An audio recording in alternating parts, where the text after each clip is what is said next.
Sweet. So last we left off, you guys essentially made it inside the Citadel. Not everything was as it seemed. A bunch of ghosts that appeared to be stuck inside of a loop. You guys essentially stayed in a room. Shenanigans unfolded mainly, but the gist of it was that you were essentially following a fixed point in time, which ended up being where Gok Tengri's daughter, Kishoten, got trapped inside of a music box, which ended up being the sort of same music box that Wessel had, who he had stolen off a lady in Tianjin. You guys consoled after getting inside the music box. You guys consoled and sort of spoke to Kishoten,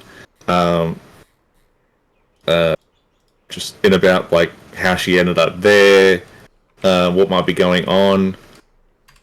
The sort of natural divine energies of the place emanating from her helped heal Alvina, and through Alvina, able to sort of find a connection with Kishoten.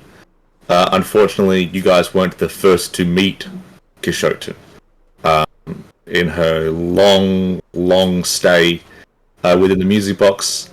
It seemed that she had already made contact with possibly the Void Lords, and in doing so had become corrupted, and her little realm had become corrupted. After a very long and dangerous fight, you guys were able to sort of get her out of the music box thanks to Alvina's outside help. Where upon exiting the music box, Kishoten looked in her more natural Fey-like form, and you guys essentially were ported off to the room that you had originally stayed at, where you guys had essentially gotten to rest and leveled up. The only sort of difference there this time is that for Sia, a bag was waiting for her, containing a symbol of the Watchers, of a circle with a triangle with an eye inside, but instead of like metal of silver or iron, it's made up of like hard flowers. Basically a note saying, this will be the key or port to get inside the labyrinth, and that the Banshee's sort of last words of, I'm sorry for how I treated you, and I wasn't open to communication, but thank you for saving my daughter. You guys wake up just naturally, well, after what feels like God knows how long, one by one, except the only person that doesn't is Finch, who appears to be stuck in sort of a deeper sleep.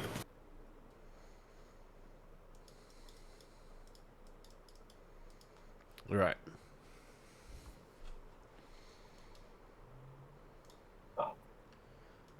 So we're in a pretty safe spot right now, yeah? Yes. Alright. Does he look like does Finch look like he's in distress or anything? He just looks like he's sleeping. He looks like he's sort of recovering from like a fever. Right. Does he? So if I touch Finch's neck, does he feel? Do I feel a pulse? Yeah, you feel the pulse. It's very hot. Okay. All right, cool. I try to wake him up. I go, Finch.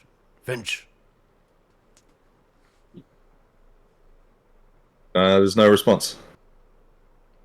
Just turns in his sleep, but you see that his every now and then blotches of green will come up, and not so much boiled, but like rise onto the color, taking over his normal grey before subsiding again. How long does it like stay up for? Not but a few moments, but appears to be from where his clothes aren't covering him. That's where it sort of. Does it move under his skin like it's a Alive? being? Yeah. No. Okay. So it's just like flares. Yes. Okay, because in my head it was like a fucking like a. No. All right, cool. All right, cool.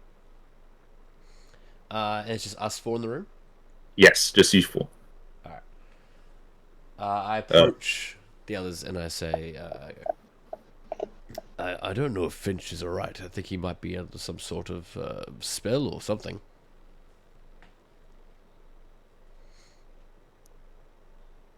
I really not going to be any help with that, though. Do Does you he think? look hurt? Well, he's got these little green blotches that come up. I don't really understand it. Do you think if I poured water in his face, he would be quite upset if he woke up from it? I think anyone would. Alright. Maybe we'll let him sleep then. But speaking of water, I will have some breakfast myself. You guys want any of my rations? No, I'm good, thank you. Oh, right, well. Wessel pulls out his own ration. Not to worry then. As you think about having water, a glass of water comes out of the kitchen floating towards you. Oh, right. Right. I did forget about this.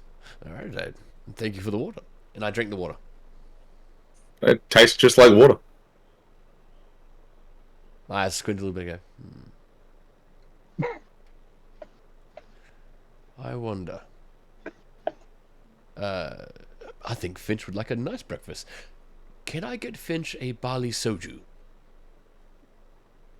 You hear the sound of a drawer opening, closing, and then floating from out the kitchen is a glass cup filled with liquid. Oh, I think this is Finch's. Can I give it a smell? It's very alcoholic. Yeah, I don't like this stuff personally. And I put it next to... Is there a bedside table next to Finch's bed? No, there is not. Right. Alright, then I put it near Finch's nose to see if it wakes him up.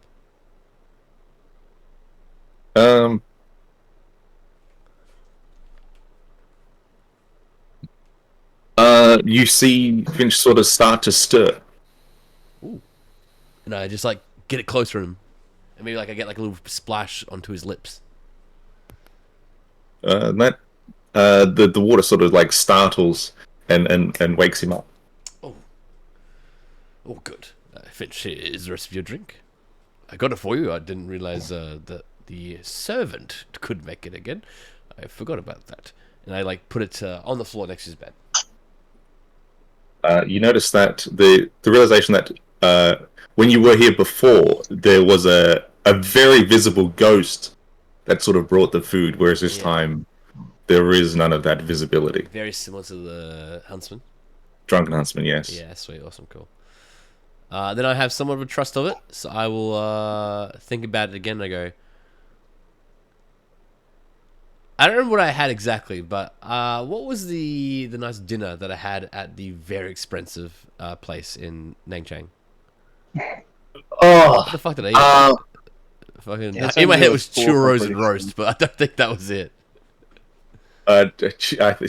churros was there. Yeah. It was a very large platter of roasted and salted pork. That's right. With a large variety of steamed and cooked vegetables, some of which you have never seen before. Yes. And that it was brought out in a way that it was arrayed in a sort of pattern or form, but at the peak of like at the highest points of the platter was sprinkled and coated in gold. That's right, yeah.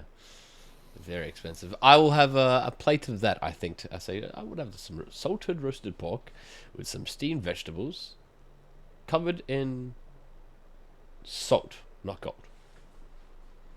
After a little bit, you hear the sounds of drawers opening and closing, and then a couple of plates come out containing exactly what you asked for. Oh, this is... Thank you. And I sit in the bed and I eat all this for breakfast. Wessel, you look at Ezekiel eat this, but the mirror above him, on the wall above the bed, does not change. In fact, all the mirrors look the same. of a hill that contains a single tree, and at the base of this tree is a family of 5. More concentrated notice of it looks to be a picture of Goktangri, his wife, the mistress, and their 2 daughters.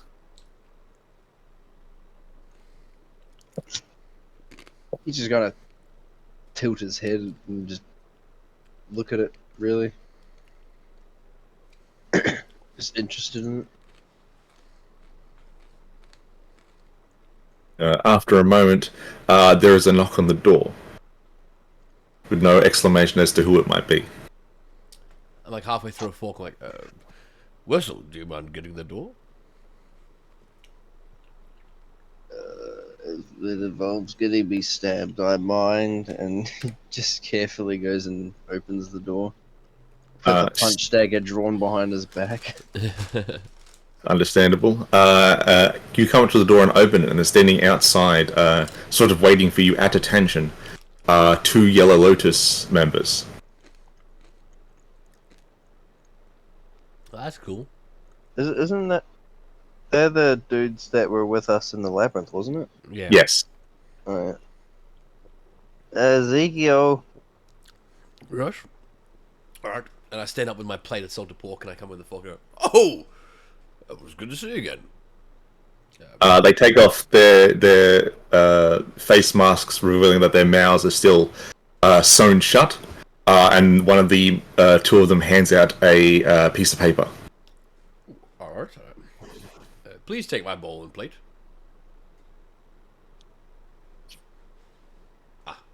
Maybe only brings food, not takes it. Alright. Put that down. And I take the piece of paper. You take the paper. It's got some words on it. Basically reads, "You are invited by the gods to the courthouse." Does it have a date? No. I look up to them and go, do you know what time and when? One of the person that handed you the envelope just points down. Downstairs. Alright. We will be there in an hour or 2, I guess. They shrug and walk away. You see floating past them, to your left towards that 13th room, is the ghostly form of Arclight. Really? Yes.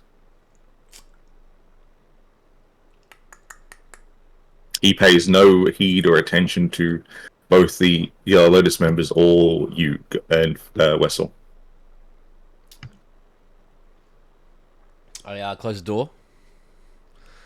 And I turn to the 2 and I'm like, I don't think we should probably go very soon. There's some ghostly figures here that we don't really want to deal with.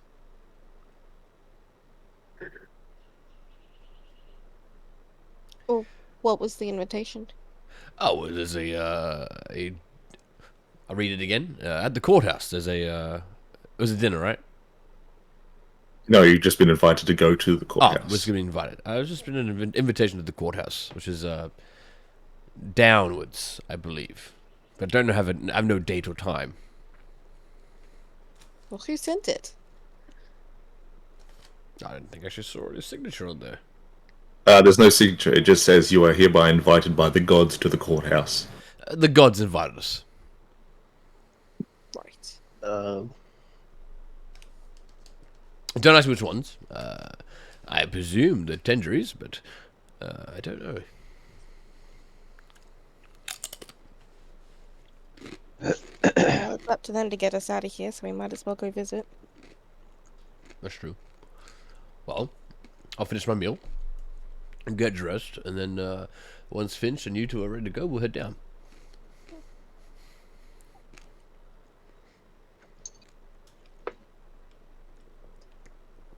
I'm ready when you guys are. Perfect. Sounds good.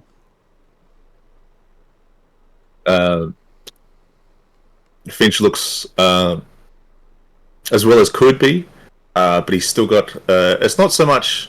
It's flaring up now, but you can see just like mixing in with these dark grey skin, like veins of green.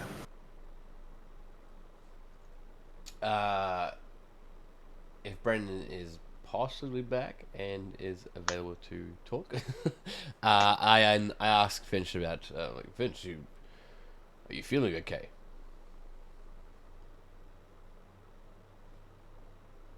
Muted. Yeah.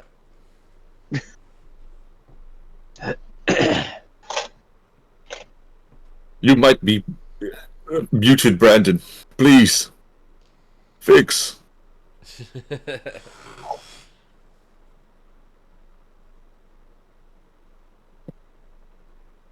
To revert my memory, not Yes. in this game, but in your world, Yeah. Arclight runs the Concordia? Yes. Right, cool. And Arclight's the one that murdered Galtendra's daughter? Or was that a different guy? Arclight's the guy that With the music box? with the music box. Yes, Yeah. cool, yeah. That's what I Yeah. meant, sorry. Yeah. It turns out he didn't. It turns out he didn't murder her. He just trapped her away, Yeah. which might have set off the war in heaven. Yes, correct. Yeah, it might have been the thing. So he was I didn't think I wrote it down. So he was the advisor to Galtendry, or a good friend, good family friend. I can't remember what you. So he was the Master Watcher. Yes.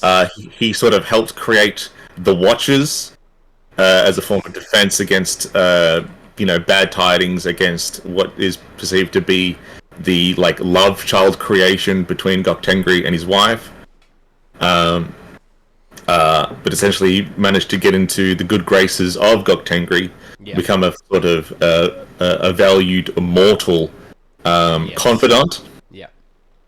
At least within the confines of the labyrinth itself. There was no mention in regards to what that capacity might have been on the material world. Yeah. And he wasn't the artisan that made the necklace, right? Or is that a different guy? What necklace? The one me and Wessel are wearing. No. Okay, cool. But he recognized it, though. That was the guy we were speaking to? He recognized the... but he is not the creator of it. That's right, cool, sweet, cool. As far as you guys are aware of, the creator, or at least the person that helped to make both the necklaces and the potions that you guys drunk to sort of combat the effectiveness of the labyrinth's time shenanigans, Yeah. is the Watcher's caretaker. That's right, yes. That was the old guy that was speaking to us. Yes. That's what I'm thinking, yes. Because I'm like, I fucking don't think that's the same guy. Like, it wouldn't make any sense, but that does make sense now. Yes, thank you. Cool. Okay. And the room that we're in at the moment, the room next to us, that's where we found the Aquafina cloak? Yes. You guys are in room 12, and room 13 is where Arclight's personal sort of residential quarters is. Yeah.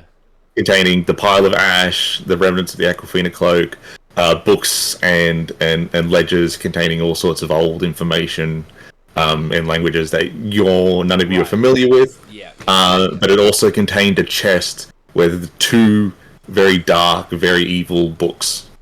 That's right. Which none of you guys grabbed. No, thank God. We don't want to change the course of history.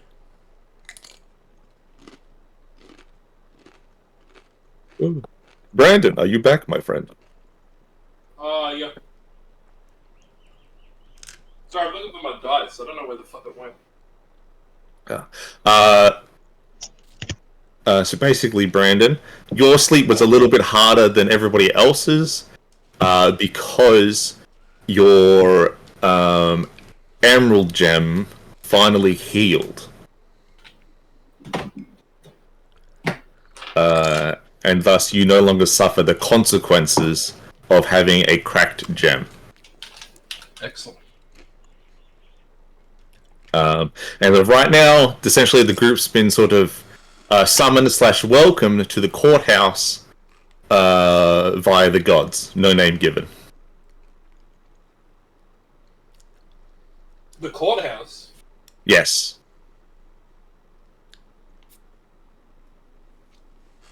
Like the Ipswich courthouse? Gavel bangers and fucking wig wearing motherfuckers? Unsure. That's just what the note has said. And you have had green blotches, mate, and now, in your sleep, which you went away, but now you have green veins. And I have questioned you as to if you're okay, and I brought you a barley soju. Oh, from where? From the unseen servant. Oh. Which you can see. Take the soju. Oh, I can see this unseen servant? You can see the true sight has come back.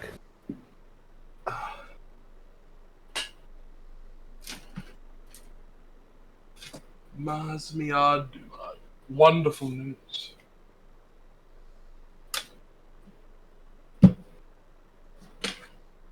You fuck. Before Finch answers, there's another knock on the door.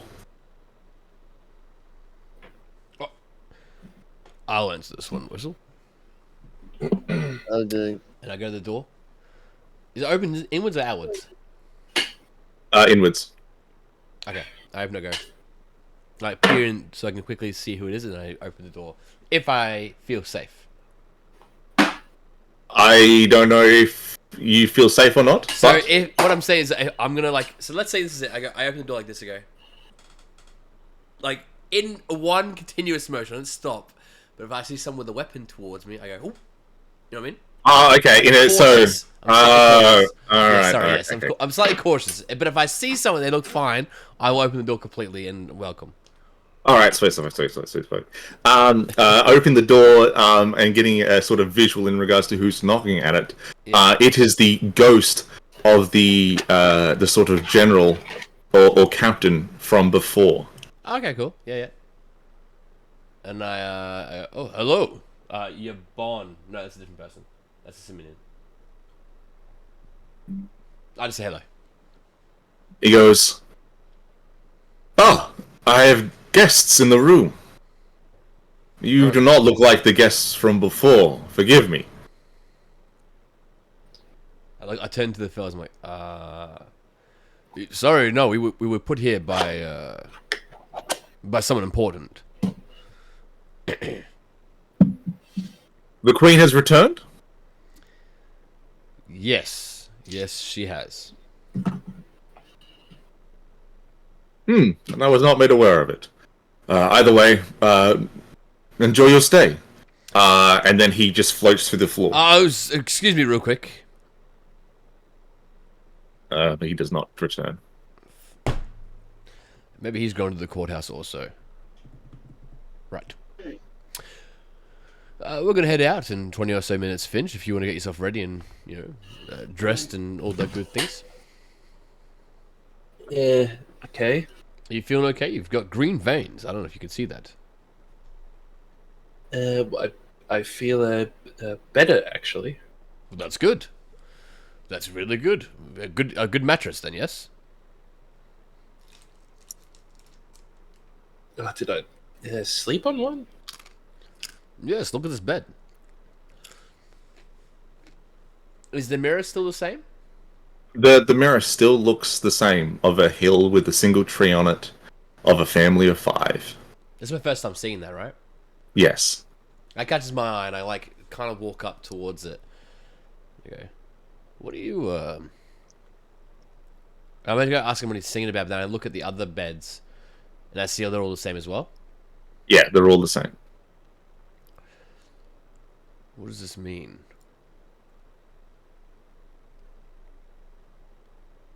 I just kind of stare at it. It kind of takes my attention. Does the peach tree look fucked? No, it looks healthy. It looks like the kids trapped in a sort of like slow-moving gif of biting into very fresh, very like juicy peaches. Yeah. The Goktengri and his sort of two eyes look happy and joyous. I say out loud, I go, I would like one of those peaches. And I see if I hear anything from the kitchen. A drawer opens, drawer closes, and out floats out a peach. I grab it, and I look at the mirror, and then I look at the peach. Does it look quite fresh and ripe? It does. I eat it. I bite into it. Very juicy peach. And I just think while I eat it until I finish it to its completion. Roll for me an investigation check for me. Can do, mate.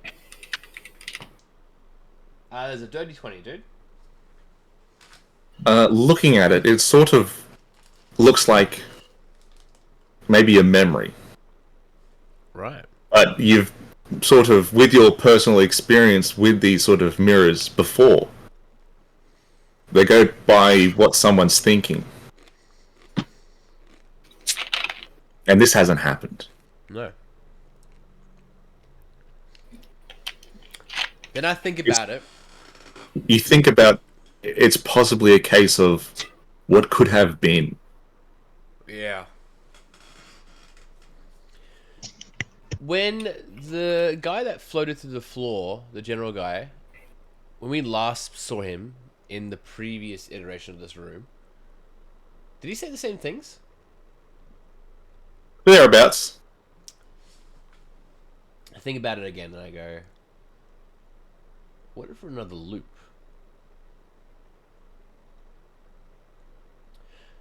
Guys, I'll be back in 5. I'm just going to go see one of the other rooms. And I exit the room. Yep. And I go to Arclight's room. Doors closed. Is it locked? You can only guess, but you do know what happens when you go to touch it. I do know. I do know. I'm not going to touch it.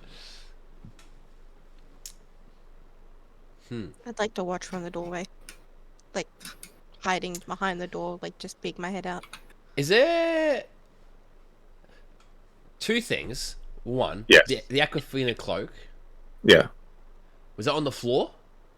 It was in the bedding, and only sort of That's right. revealed itself when someone picked Alvina up. Her foot got sort of stuck on the bed all itself, right. and it's come off with her. Alright, second question. Is there much of a slit on the bottom of the door? Like, between the floor and the door? No, it seems to be like a straight fit. And then you were nearly startled by the fact that the door to room number 11 across from you opens. I'm like peering on the floor, like, oh. And I turn up to the other door.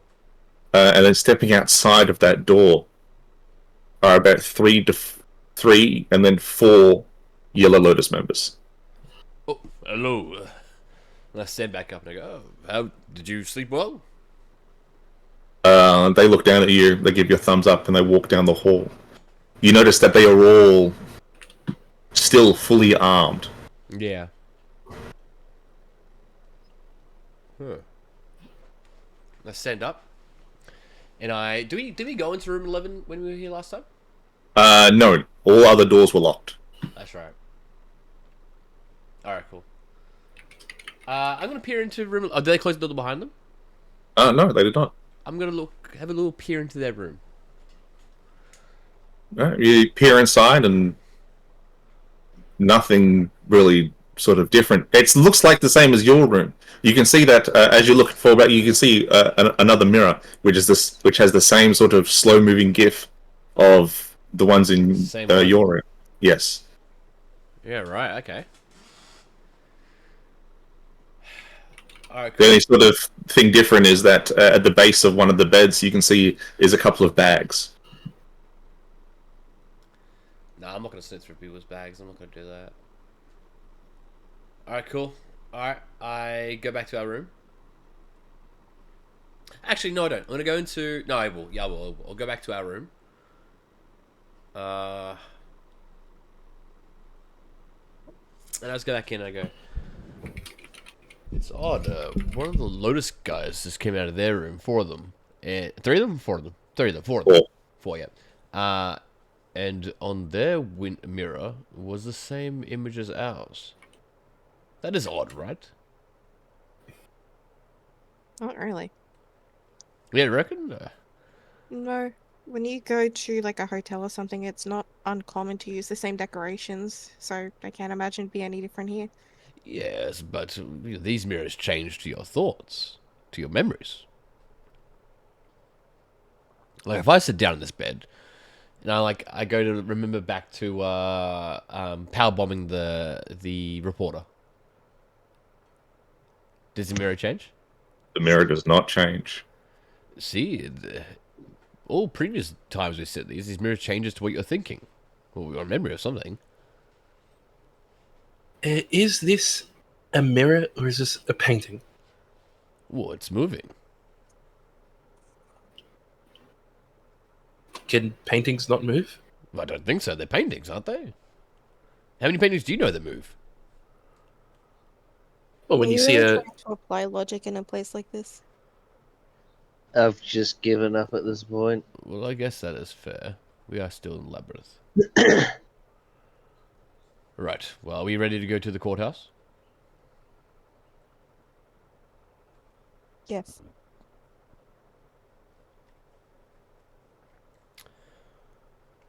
Right.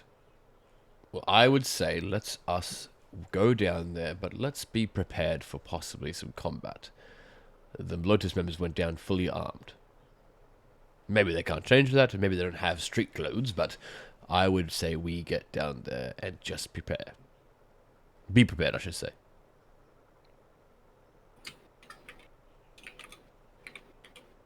Right. And I head out with our group. All right. You guys leave the room, and as you sort of exit the room and close the door behind you, you see 4 other rooms' doors are also open. Anyone coming out? The door just opened. Yeah.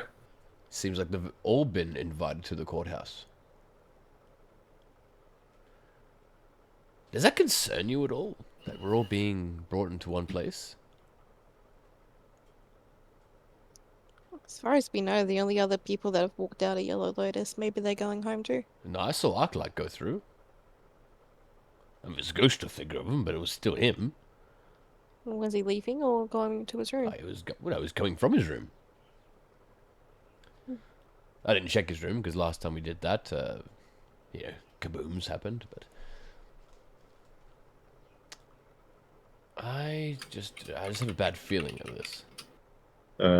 Doors, rooms 1 and 2, their doors are open, and 5 other, in total, Yellow Lotus members exit into the hallway and make their way out. All right, well, let's get going. We probably don't want to be late for this.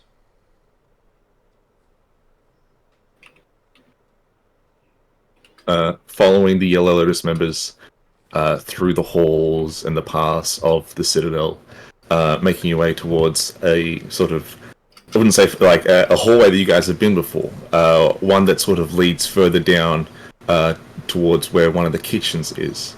But you see that standing outside one large set of sort of gold oaken wooden doors, you see a collection of Yellow Lotus members. 15, 16 in total. Outside these doors? Yeah. I approach them. Alright. And, I've got the paper with the invitation, by the way. I approach them. Were you guys also invited? One of them steps forward, hands out his hand. Or sticks out his hand. Give a fucking... He does not return the clasp. I'm sorry, did I misinterpret this? And I pull out the pull out the paper. He takes the paper off you. Right, cool. Reads it, puts up a hand, a signal of sorts. then the doors open into the room, and the Yellow Lotus fold in. I turn to the group and I go, "Well, that was fairly embarrassing. I thought he was going for a handshake." And Yes. I follow through. Following behind the Yellow Lotus into this really long, high-ceilinged room. It very much looks like a more, instead of stone and brick, it's sort of a very much more wooden and softer architecture of the temples you had seen within the labyrinth before. Mm. On the walls, you see patrons and portraits of Goktengri and his group of 7, Goktengri's wife. You see statues of pretty much the same thing around books and shelves with bookings, and the Yellow Lotus members all file into pews and seatings. But there, up ahead at the sort of very back, you see Alvina, standing next to her much taller sister.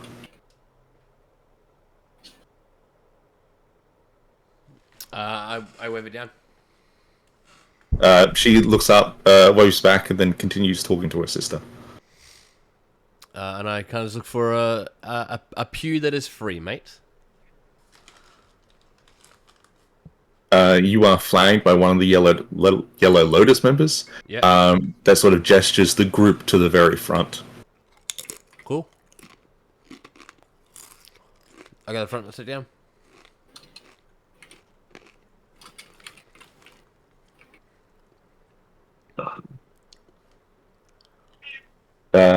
You all make your way towards the front.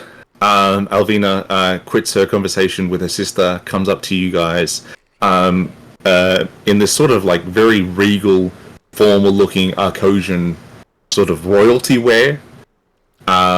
Still holding that staff from before. She goes, "Friends, thank you for joining us. There's a great much to discuss." And we thought the place where our parents sort of officially commemorated their wedding or their communion would be held would be a good start. Awesome. Yeah, sweet. Excited for it. Sia, did you get our note and gift?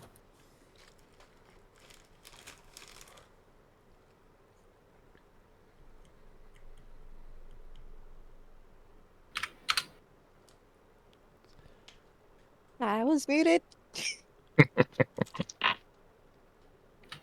So just when she walked in, she's just very proud looking when looking at Alvina. But yes, she did get the gift. She very much loves the gift. Excellent. Good news is it is not the last gift that you and your friends shall receive.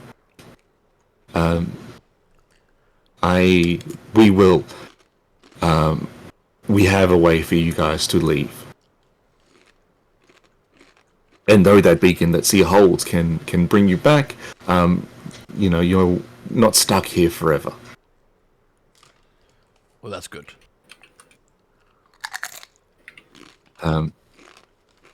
She turns to look at her sister, and Avina gets like a sort of like concerned expression on her face as the sister sort of starts to look slightly anxious and concerned. Starts to strangely sweat. She goes, "I'll do most of the talking in regards to this, so to give her some space. It's going to be a long time for her to heal."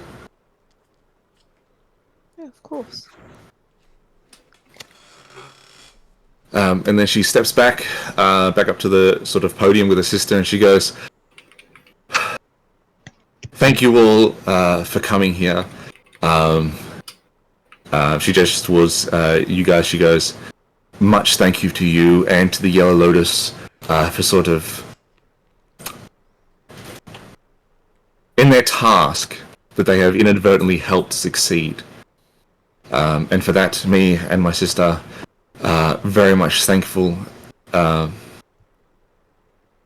But to let you know, Yellow Lotus, that unfortunately time has passed much greater than you could ever imagine. It hasn't been days since you've been here. It has unfortunately been years.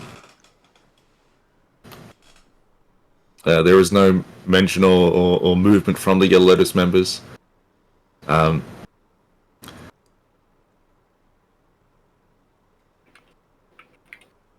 You have all been inflicted with some sort of form or curse that will take some time to heal, but you will have the ability to speak again. But there is something that you must all do for us in the meantime, if applicable. And that is, we ask that you root out any of the stragglers from the other realms still residing within the labyrinth. And with that, the Yellow Lotus members all stand up. They bow, and they leave.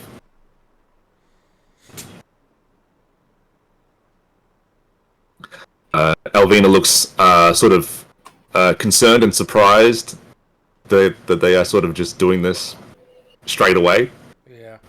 But she doesn't stop them to interject.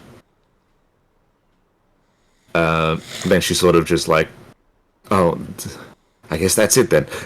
Comes off the podium back to you guys.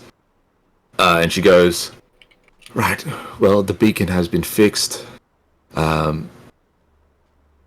Because we're unsure fully how it all works, we don't know if we can send you back to the same location. Together? Together, yes. And we're also unfortunately unable to sort of send you back to the time with which you came here. Can we choose a place?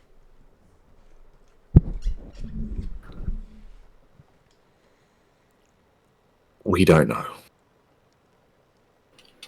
This is all still very new for us.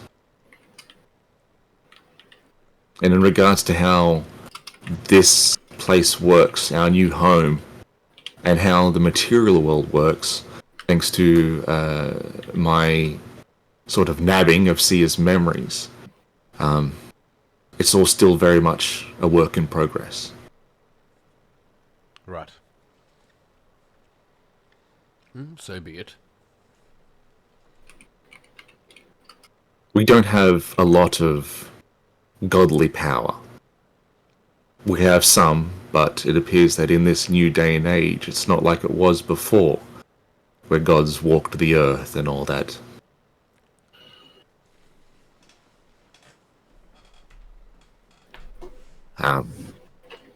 So selfishly, we are going to have to ask if you could worship us when you're back on the material.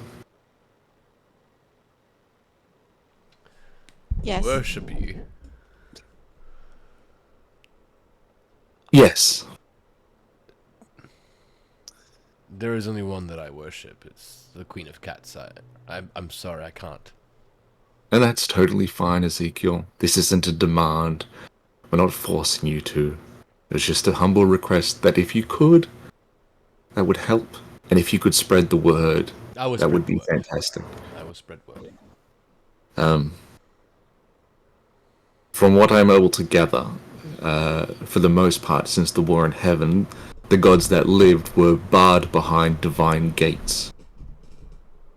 And the way that gods sort of got given power, at least to affect the material, was through domains of emotions and ideas.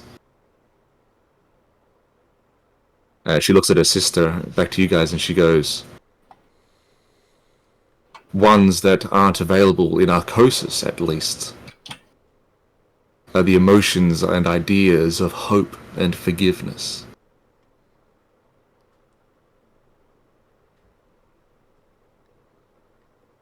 Something that I feel that Arcosis is surely missing. We, of course, have still got to work out the kinks and ideas and how this sort of all works, but Sia, we were hoping that you would be our herald. Yes. Excellent.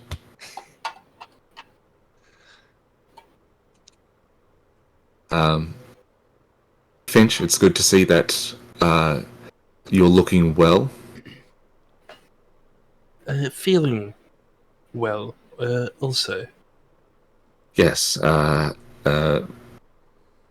she did say that she, in a sort of state of saneness, she attempted to fix the crack within the emerald that you absorbed, and it seems that that has worked.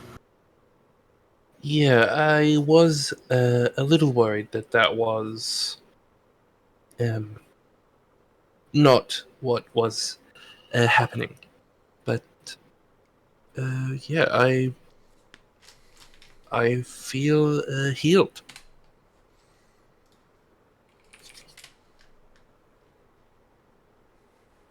We have some things for the group before you go.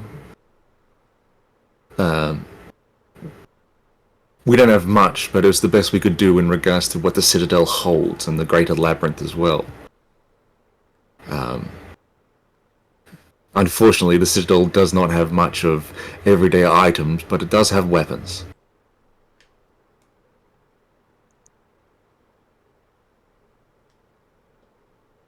And then her sister walks down and she goes, "Besides weapons, we have enough to give you all a blessing.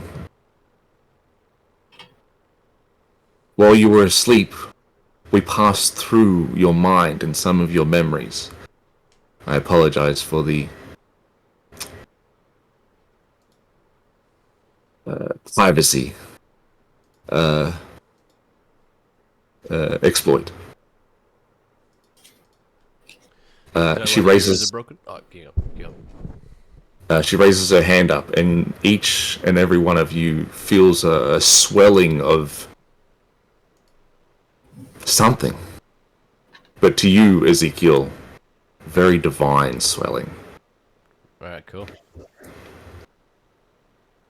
You all gain the blessings of hope and forgiveness. Ezekiel, Yeah. you notice that your hair starts to turn from seaweed to mane. Oh. Ah. The lack of salt in my taste. Your curse has been lifted. You also get charisma saving throws against being charmed. Cool. And you now know whenever your words are being used against you or worked against you in regards to deals. Hey, fuck yeah. Finch, Yes. whenever you take damage from overusing your eyes, you roll a Constitution saving throw, and if you beat a DC of 14, the damage you would take is halved. Okay. Wessel, you gain advantage on initiative checks and perception checks that are related to hearing. And Sia, you gain advantage on all charisma checks. Nice.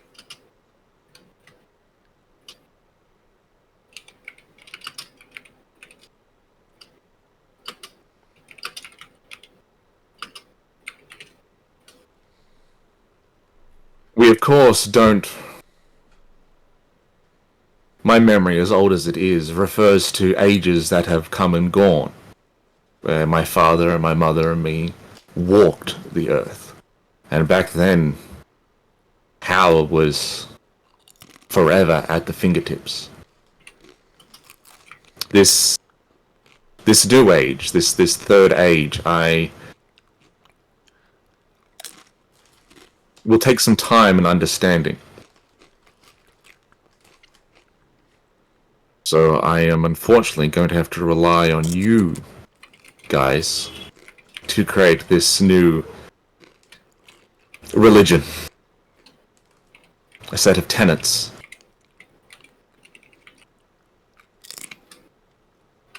But I need your help now.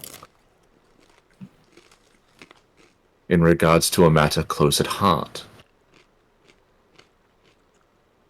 And I first ask if you can all forgive me in my actions within that music box.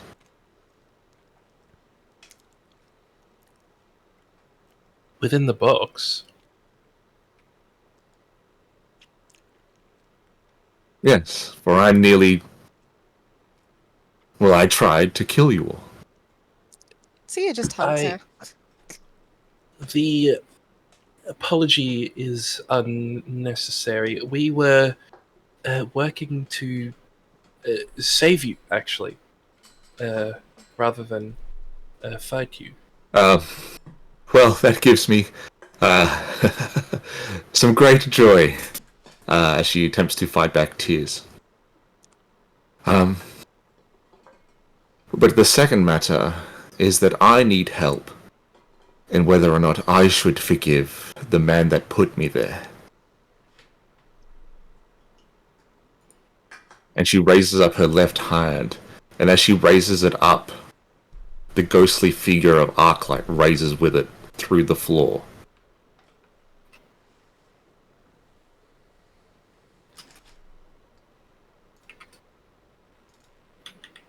No, don't forgive him. This is just a apparition, isn't it? This is not just an apparition.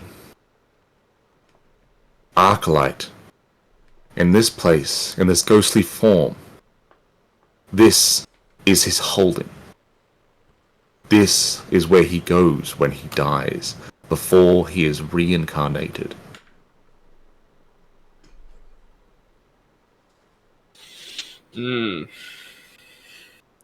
I have some skin in the game on this one. What happens to him if you don't forgive him?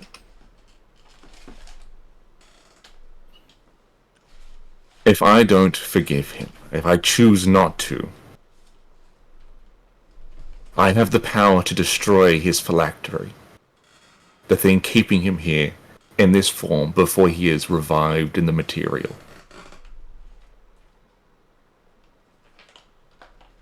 Arclight doesn't speak, but you see his face is one of remorse and sadness. He looks weak and feeble, tired and old. I kind of look at him and ask, are you ready to die? Is this what you want? I wish not but to atone for all my sins. Since the day it happened, I have not but felt sadness.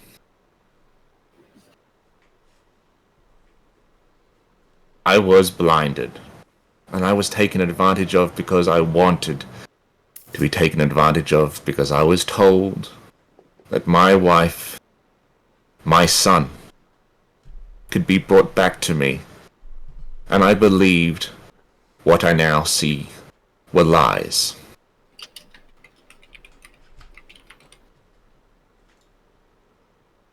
But my actions led to great many failings.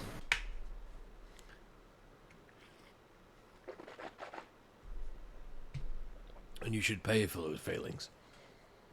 I say no forgiveness.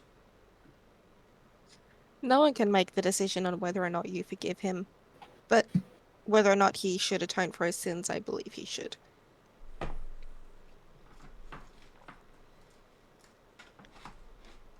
Alvina comes up behind Seer and she goes, I agree.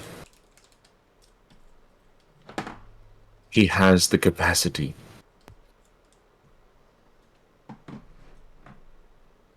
Maybe we don't forgive him now. Maybe we don't forgive him at all. Well, that's what I was going to say.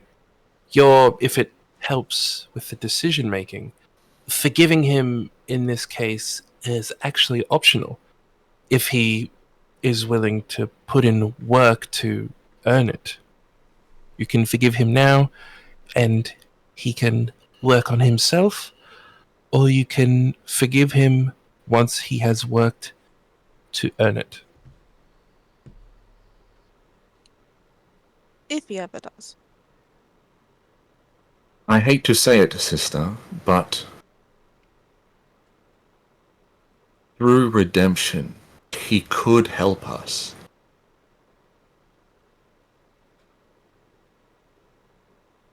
He knows more of the world than we could, and his knowledge would be greatly appreciated.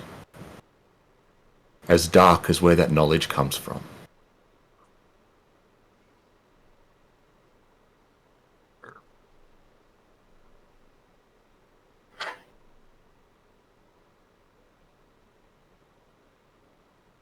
She looks angry and confused.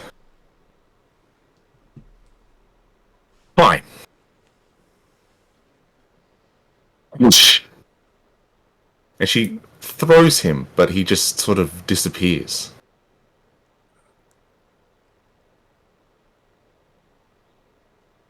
Time will tell.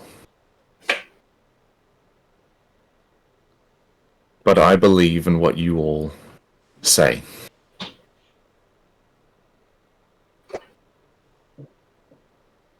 The forgiveness may never come,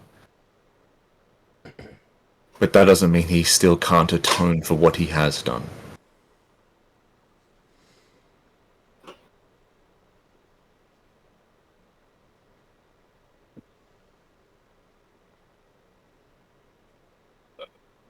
Now, if you will excuse me, I have some business to take care of. And she walks out.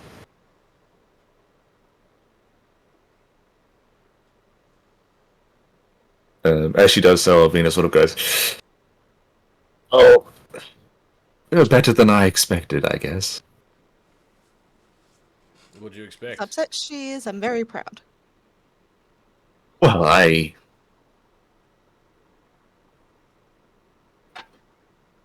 expected I would have had to have fought her in that moment.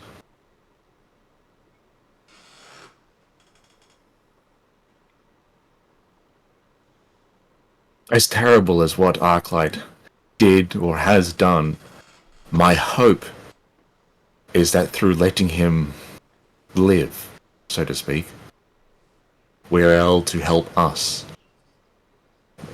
And then by helping us, we can help you.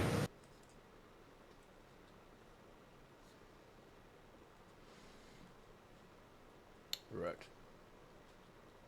We would like to see, Finch, if you would be willing to continue the quest of finding the gems and absorbing them. Yes, I would like some definitive clarity on what exactly that's doing. The best that we can surmise is that the gems hold echoes of the memories and power that our father had. But upon taking them, I'm sure you've noticed that the more you absorb, the more your being is being changed. Yes, of course. At least physically. We could see while you slept that there was no sort of indication that a slither of our father was working into your mind. If that was a concern of yours, you are still who you are, even with a very large portion of your life being blocked.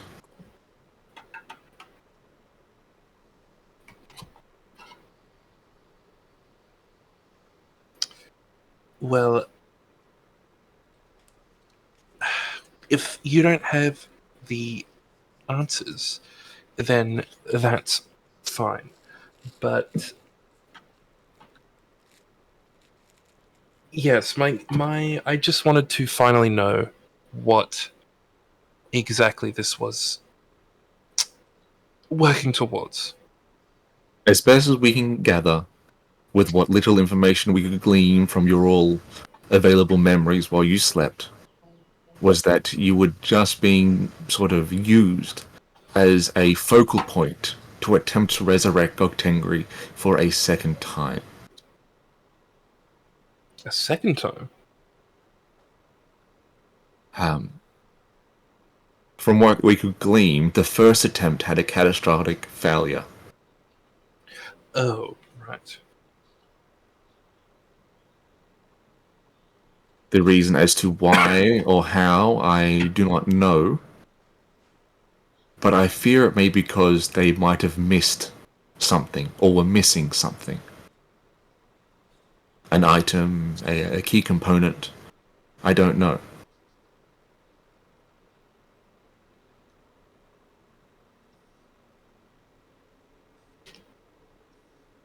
But I can say this.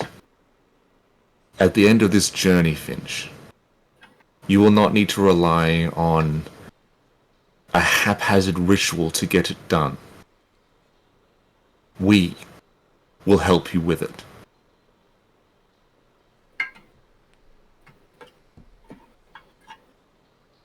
Well, this would be for you, essentially, and I suppose Gok himself. In a way, yes, as much as I would love to see my father, I guess, in the flesh and blood, there is always that chance that it could fail.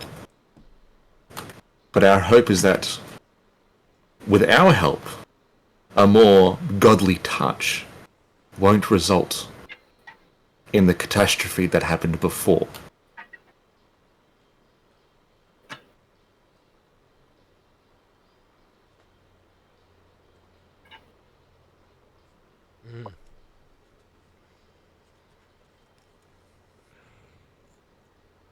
Our plans are, at the moment, I've got a lot to do. My sister is still scarred and bitter, still holds resentment, in a way, and perceived of being neglected. Trapped away for over 3,000 years.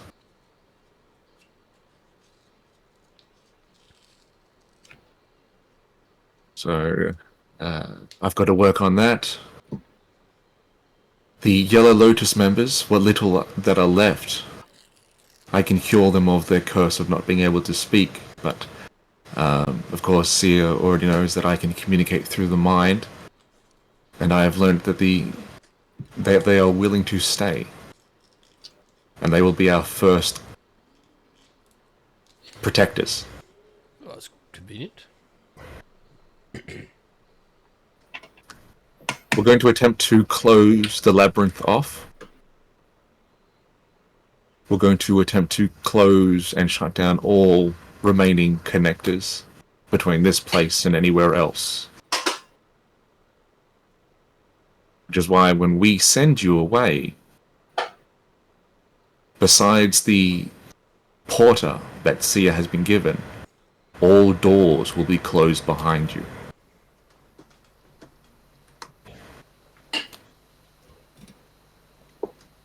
Well, that's the safest option, correct? We believe so. Makes sense to me. While this whole situation is still young, I do not wish for us to be attacked or extorted by other benign members of other realms or worlds that may have the power to do so.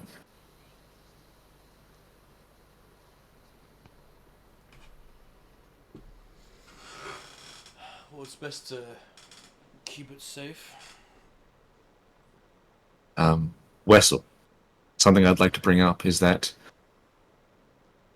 my sister constantly brought up that your mother was still alive, and with that, I can only tell you that we don't know. Yeah, I figured that. But thanks for clearing that up anyway.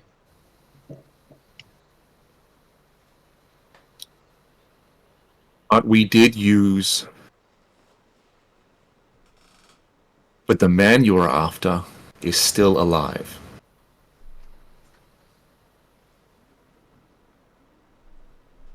Hmm.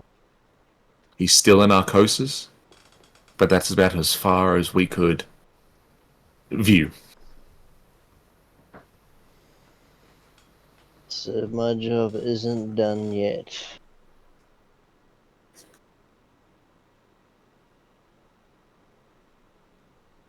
The world will have changed after 23 years, with which I cannot help you with. But know that we will always be listening to your prayers.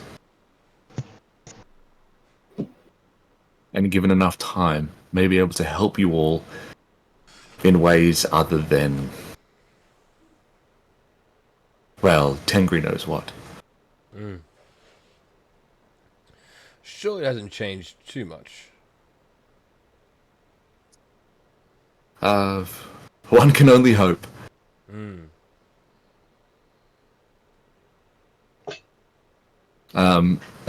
Walking in and then placing on one of the pews with sort of a loud bang, a Yellow Lotus member opens up a chest.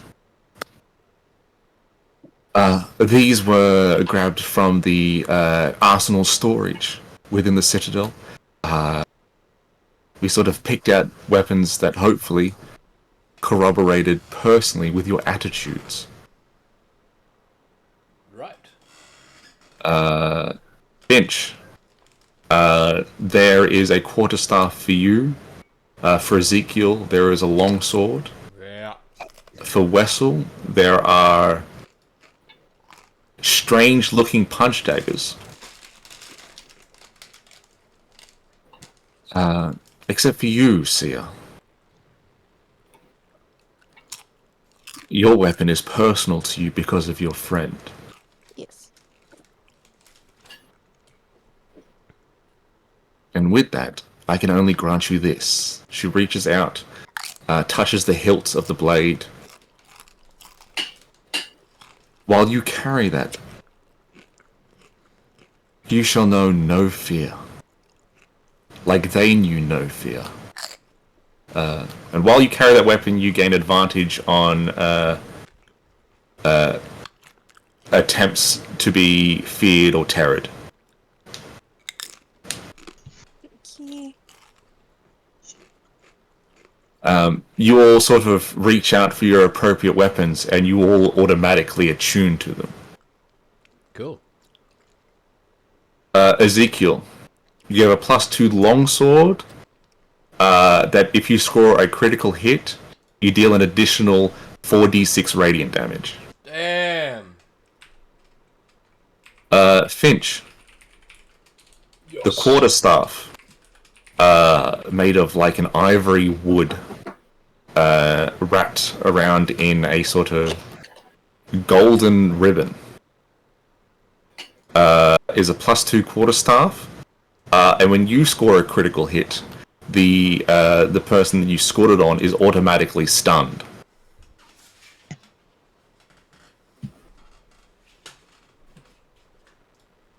And Wessel, these new punch daggers, they feel lighter than yours. They look sharper, a finer point. There are +2 punch daggers, and when you score critical hits with them, they always do max damage. Oh, yo. Damn.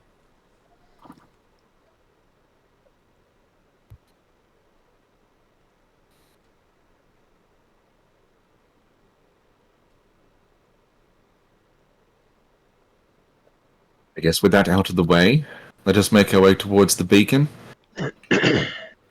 and we can send you home. Lead the way.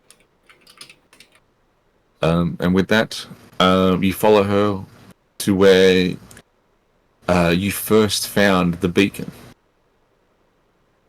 Coming down the stairs, you see it now in a radiant sky blue, pulsing in this room.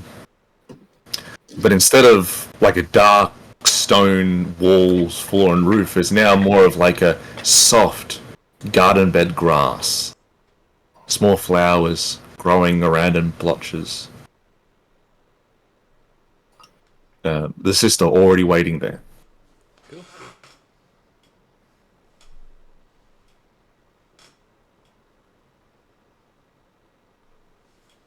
With the task of finding the rest of the gems, Finch, and absorbing them is one that will be hard and difficult. One that we can only ask you and not force. If you ever decide to abandon this quest, we do understand. And it is not something to be forgiven of.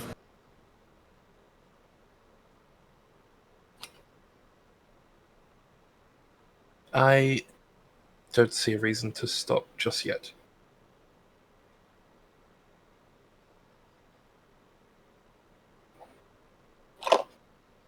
You'll all need to place your hand upon the beacon, and there, hopefully, we can send you home.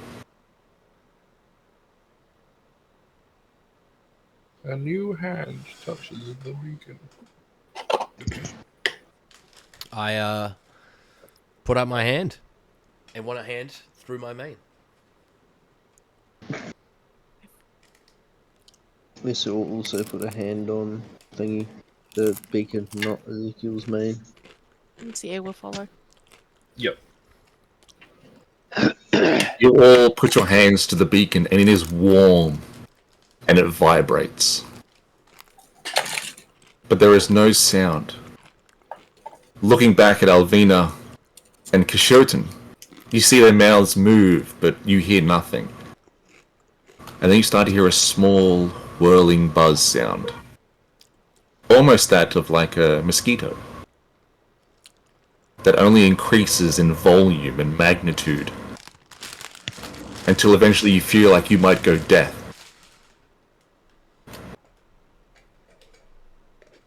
And then you all, in unison, blink. And as you open your eyes, you are in a long, long corridor. With colours as bright as the luminescence of a rainbow, swirling with colour. All through this corridor you can see doors. Closed, plain, dark and wooden, with a single handle on each one.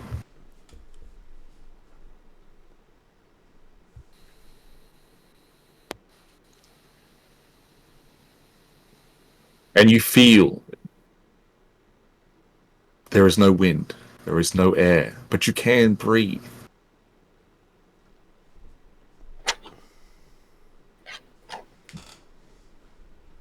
Looking around this sort of tube-like tunnel, you are the only people there. Sia, you feel a tug on your back. You turn to look, and as the closing portal of a waving hand. Before that closes, and you are left alone.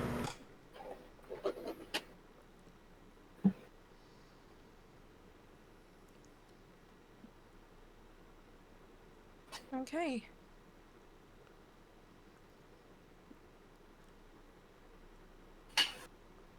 Suppose we should be choosing a door here.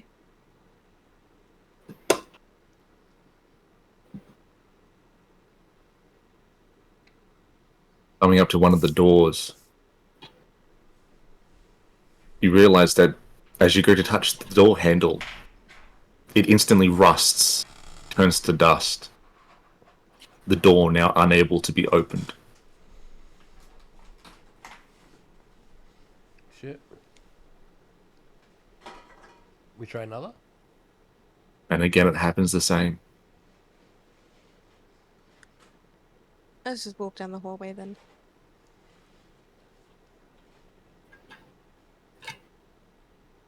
We're just As you gonna walk, pound down a few extra doors and try and open that one. as the group walking through this tunnel, the doors that you go to touch and open, again, the handles rust, turn to dust, the doors unable to be open.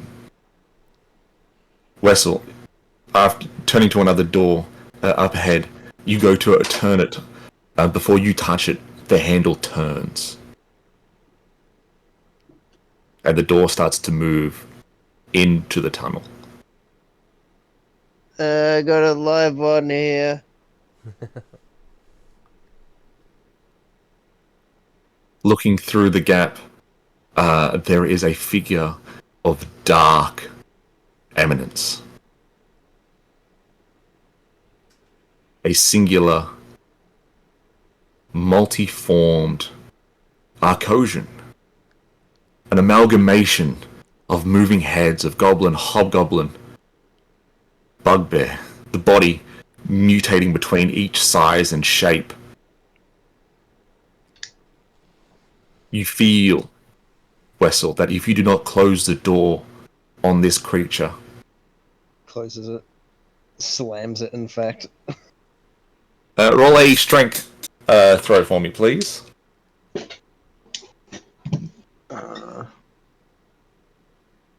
Put my fucking dice. I don't think that's gonna work.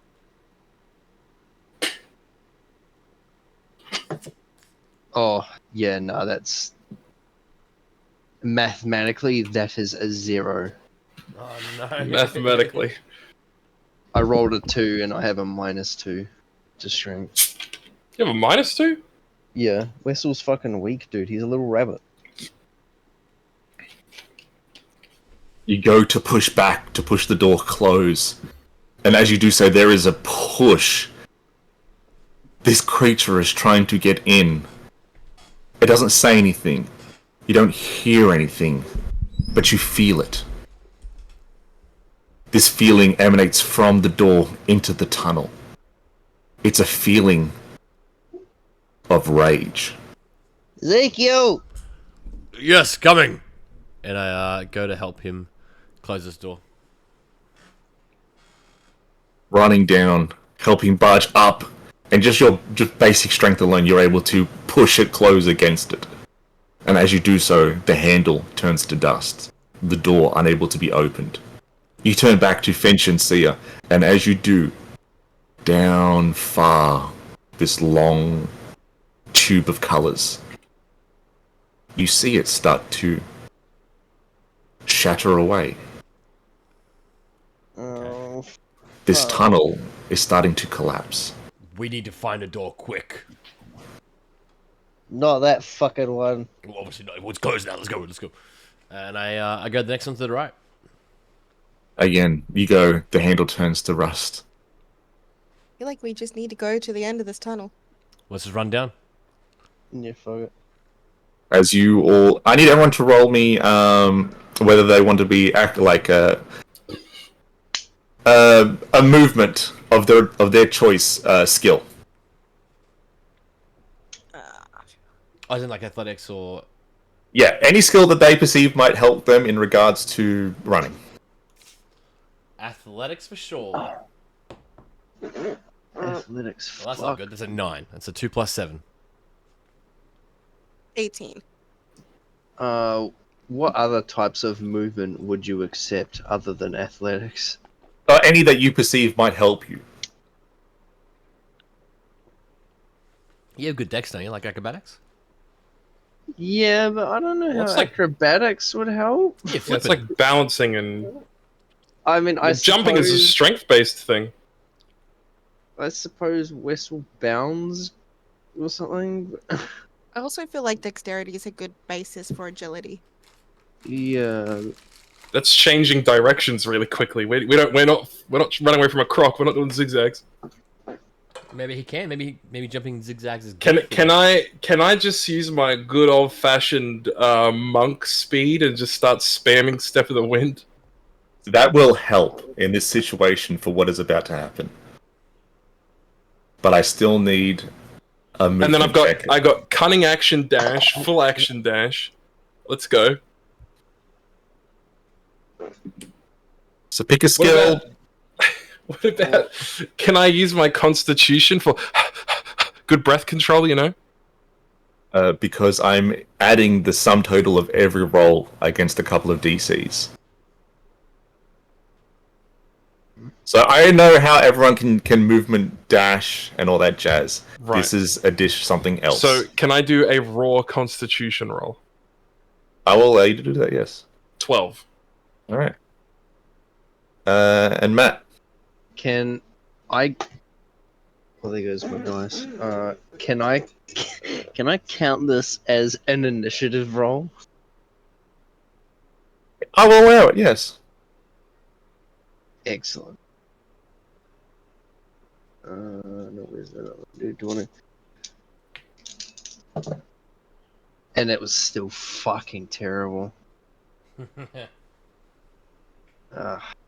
Um.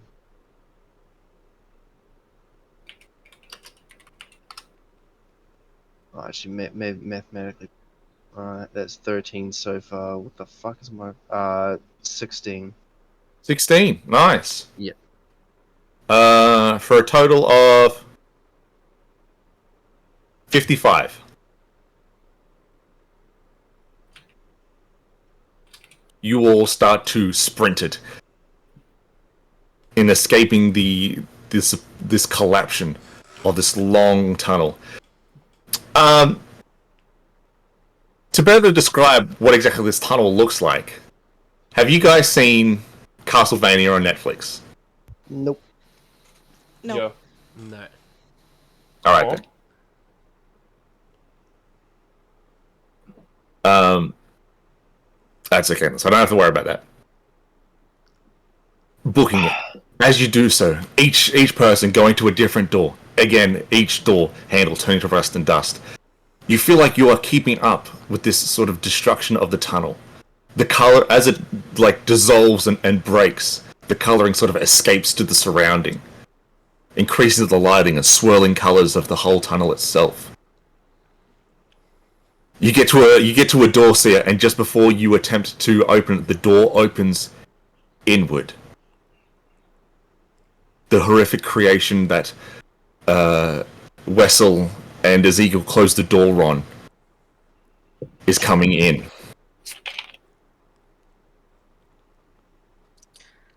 Sia will try to close the door again, but she is not trying to open any more doors. Alright, roll for me a strength check. Uh, 6. Alright. You are able to keep the door from being opened any further. Help. No sound or noise, but the door being opened from this creature has only increased the pace at which this tunnel is collapsing. I'm gonna try and run over and like help her close this door, yell at the creature, and then kind of push her to keep going forward and run.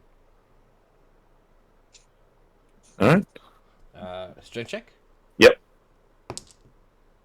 That's good. 19 plus 3. Alright. You're able to close it and push the creature back. The handle turns to rust, and you notice that the collapsing of the tunnel slows back to before. But you feel the residuic energy from the creature sort of bouncing into the tunnel. One of rage. Alright. But something else. Restraint. A task.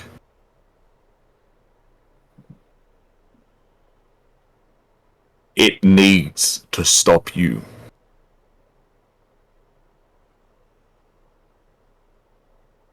Running through door after door again and again until 2 doors open. And from these 2 doors, 2 more horrors.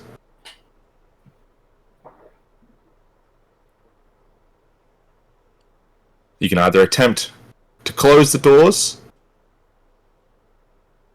or keep running Behind us or in front of us? They came out of the doors. in front. Fuck.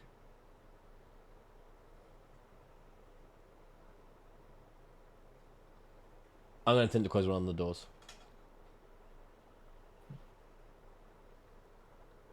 Okay. Yeah.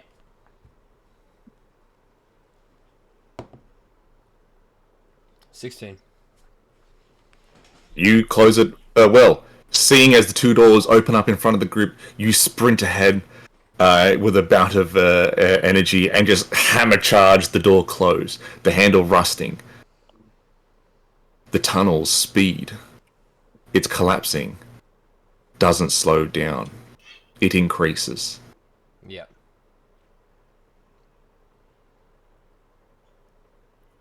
Is anyone going to attempt to close the other door or no? If it looks like everyone else is kind of busy, I will. I just don't think I'm going to be the best, most reliable closer of doors.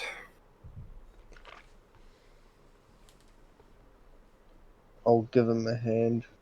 We'll roll that with actually, advantage. that would be super helpful. Yeah, so either one of you can roll, He's not but me. that person will be rolling with advantage. Yes, my strength is also terrible, but it's not a -2. How did you even get a -2 with point array? Huh? Oh, I think it's Gee, yeah, no, that's a good question. How did I manage that? Is it? You would have to have a strength of 7 or 6. Doesn't standard array have There's an 8. Lowest one's 8. Yeah, that's what I put it in. Which I believe should still be a -1. Correct. Oh. Oh, change that in. So were they -1? Oh, is this a saving throw actually? No, this is just a strength check. Oh fuck. Yeah, you're right. It wouldn't be a saving throw. 11. 11. With the help of Wessel, you close the door, but Finch, you see the creature now fully up close. Behind the mask of this monstrosity, you see the face of Gok Tengri. But it's not really Gok Tengri. It's a shadow of Gok Tengri.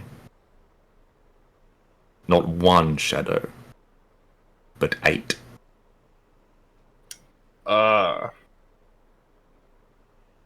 Right. It's right up against the door, or is it still charging and it's just close enough for me to see? It's essentially like as the group's running, the two doors start to open. You see the makings of these two creatures. Ezekiel goes to the left door, shoulders it shut. You and Wessel come up and just manage to close it. And as you do so, you get a good look at what this creature is. It's something wrong. It's a horrific Arcosian construct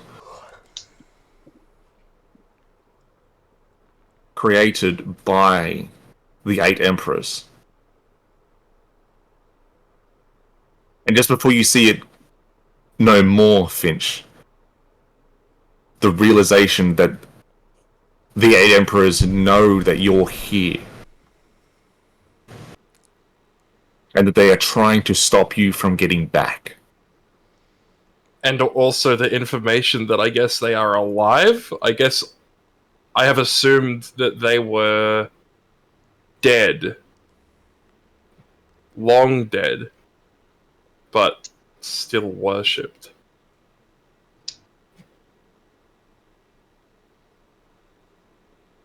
Running up through. But that is scary. Running up through. See ya, you reach a door, and it doesn't turn to rust. I will wait for people to catch up before I have a peek. As the group rushes up close to you, you look up, and then you see a multitude of doors swing open. Escaping from those is the horror from before. As each door opens, the speed of the tunnel's collapse increases. The destruction of the portals connecting to the labyrinth is being done. And the more doors open, the faster its destruction.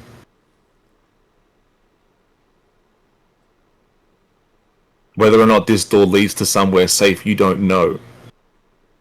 But if you don't go through this door now, you will all die.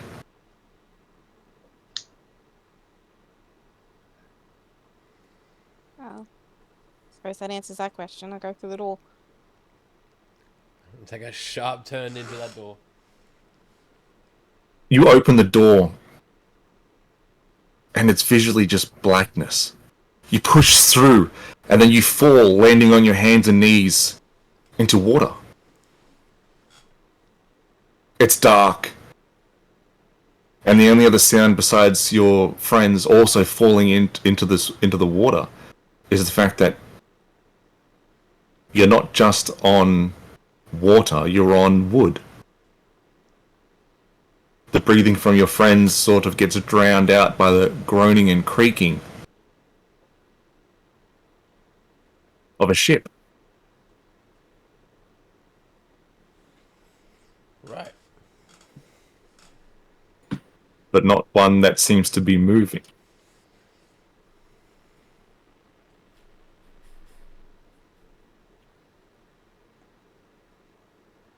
I have no fucking light fucking thing.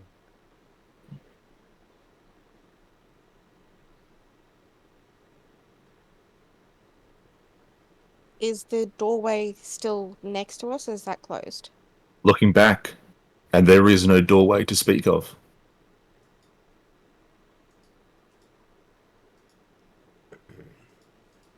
I have torches. Yeah, light one of them fuckers up, dude. I'll light one up, hand one to Ezekiel, light up another, and carry it myself. Actually, you know what? No, everyone gets a torch. Please don't be a frying pan situation. Lighting up, you can see that you are all like in the bowels of a ship. Storage. Except that as you sort of stand up properly and have sort of a look around, you see that by looking at the interior of the ship, it's not upright. It's tilted and on its side. Water is coming in through somewhere. But the water isn't cold. The water is warm.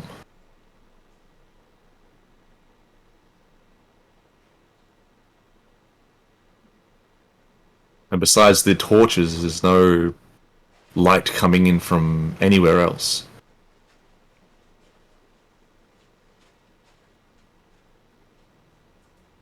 Was like the Whistle room will... filling up, or is there just water pooling? No, it doesn't seem that water it seems to have stopped flooding in. Standing up properly looks to be about, unfortunately for Finch, up to his waist. Oh.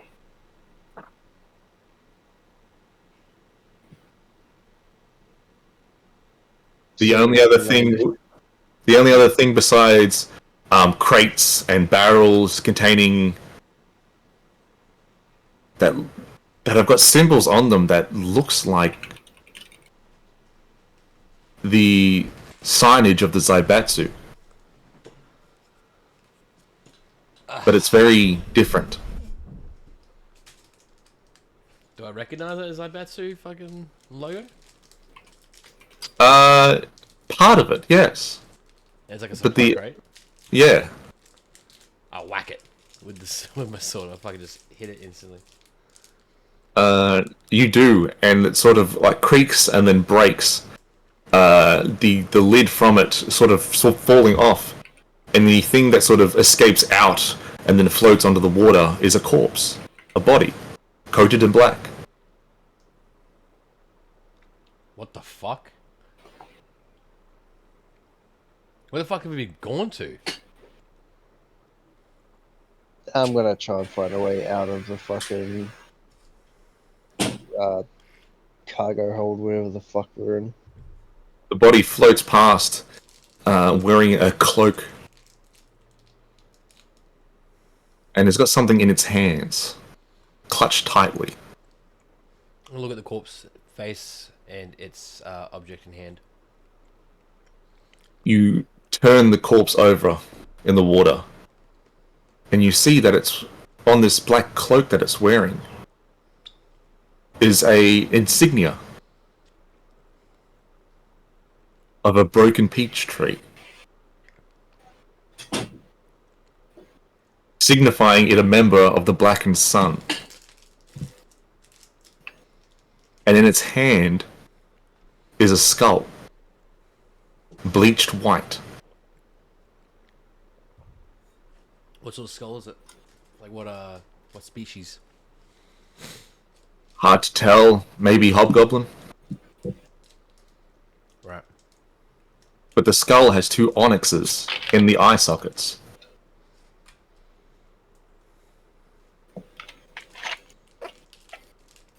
Do I have any recollection of what the symbolism could be?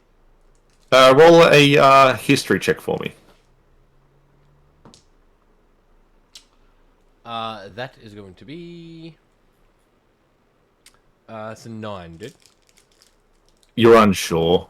Yeah. Sia, roll a history check for me, please. Okay. I am going to get a different dice. That is a 4. Unsure. A vague sense of familiarity, maybe something you've read about or heard about before. But you do know, Sia, as sort of the light shines on this body that Ezekiel is looking over, the skull. Just behind, or just near the slits, or with like behind the onyxes, there's runes.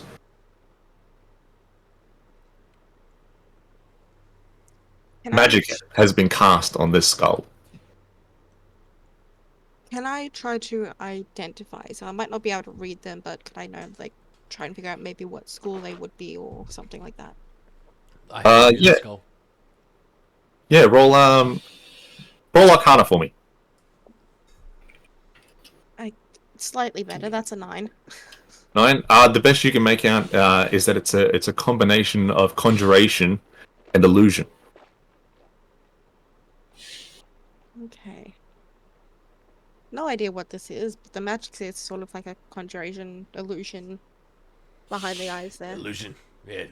Does not surprise when it comes to Zaibatsu. Dishonorable.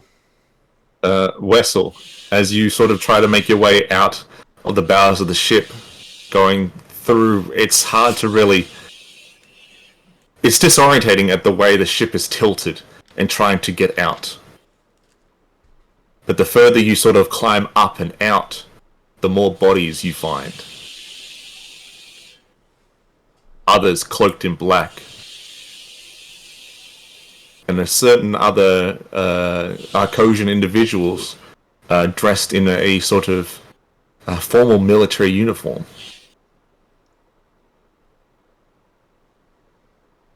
You see that these members, their bodies have been looked like they've been affected by something necrotic. Flesh is coming off them. Their bones are visible. Yeah, Wessel just covers his nose. Before you feel like you get to what might be the location of the sort of doorway or hatch to outside, but it is. You go to at least think swing it open or push it open, but it's stuck hold. Oh, so like it's jammed. Yes. Oh. I can't pick this. Whatever damage this sort of ship has taken, it has affected this last door. Do you want to kick it open? It'd be my guess. He'll stand back. Can I kick it open while I'm in this water type? Yeah, the sort of the further up you sort of try and get out before you meet Wessel, the less water is affecting you. Cool. You feel like you'd be able to give it a kick, and as you do, you feel that you hit something solid and hard. Yeah. There's something blocking the door from being kicked open. There's something stopping this thing. Did it seem like it budged at all? It did, because before there was sort of the only light being your torch, and now there are slits coming through the bottom of the door itself. A bright light. As if someone's got a torch on the other side. Alright. Stand back, I'll hit it with my Thunderous Smite. Try and blow it open. Oh shit. Stand back even further. Bring my longsword up. And I cast Thunderous Smite and I whack this door. Alright. Can I move? No, you don't need to. Beautiful. I know what it does. I know the minimum. Bringing it up, smacking it into the door, and as you do so, it sort of ripples and it just blasts out. And as he does so, you're all nearly blinded by a bright, flaming light. The first images you see, as you sort of recollect yourselves, is a tree. So large, so big, that it feels like it encompasses the entire world. That tree's on fire.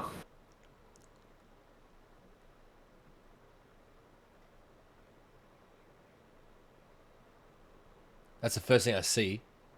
Yes. I rush out to that. I rush out to the tree. You rush out, and quickly looking around to your surroundings, you see that you're on a beach. There are 2 to 3 other wrecked ships on its shore. Just a question real quick. By a large tree on fire, are we talking Elden Ring? Yeah. Or... Okay. I'll find a screenshot of that for Mikey. Yeah. That's fucking sick though. What kind of tree is it? Size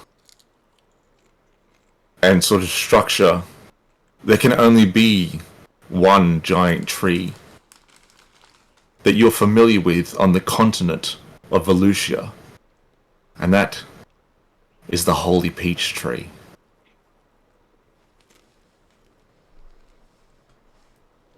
I want to try and scan above, thinking back to that vision that I had of the peach tree. Yep. Of the champion in the sky, looking down on the burning tree right before it splits open. Yep.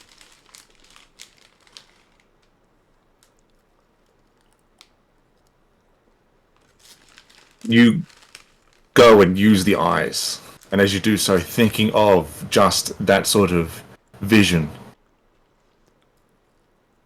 it doesn't take you to the tree. It takes you up and far. The tree's light emanates all around it as far as you can see, as your vision just goes and goes and goes. It's taking you past the tree.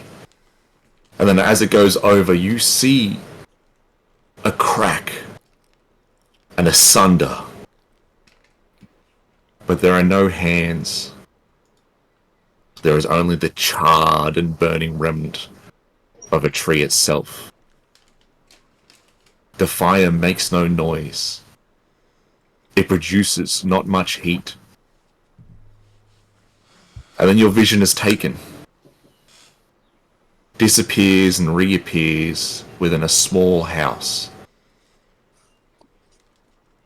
And at first, the familiar sight of a blacked out figure of the Chosen, the champion, until that unblurs. As you see, silently, the imposing, fiery figure of Oza, bringing down a great sword onto the heads of 5 prisoners. And your vision ends.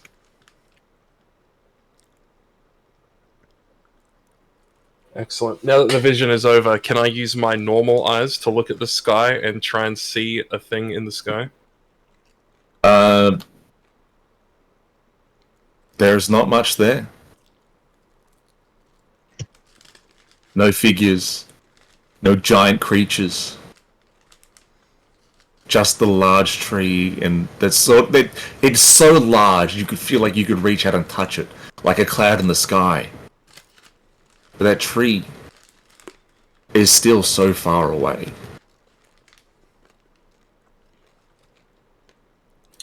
Oh, true. From I chucked a picture. in if the we are Discord. actually where we actually are, and this is not like some fake shit. Can I sort of tell whereabouts we are? Like looking, because like we've seen the peach tree before from the north. So from looking at the tree, would I be able to, especially with the proximity of not Chengdu, that's that fucking city that got blowed the fuck up. But from there, like, would I be able to tell whereabouts we are if we have good line of sight on the landscape from where we are? Roll a history check for me. Yep. Oh. I'd like to fall to my knees and cry, mate. No worries, brother. You can do that. History check is going to be a dirty 20. I'm not going to boost that one too much. Dirty 20.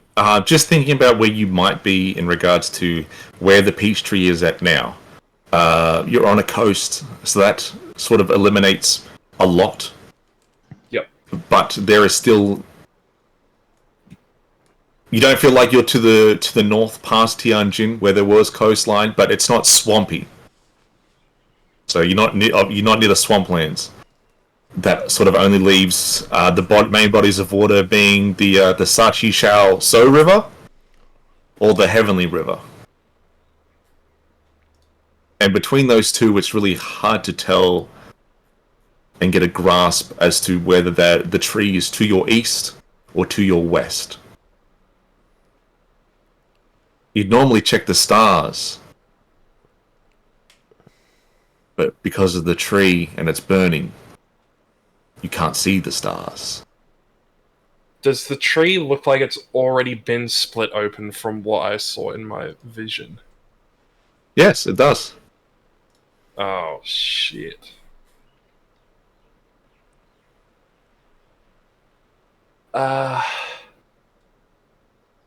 Before you, the holy peach tree, the very symbol of Gok Tengri and his parents, first planted when they made planetfall, ages and ages ago. Ruined.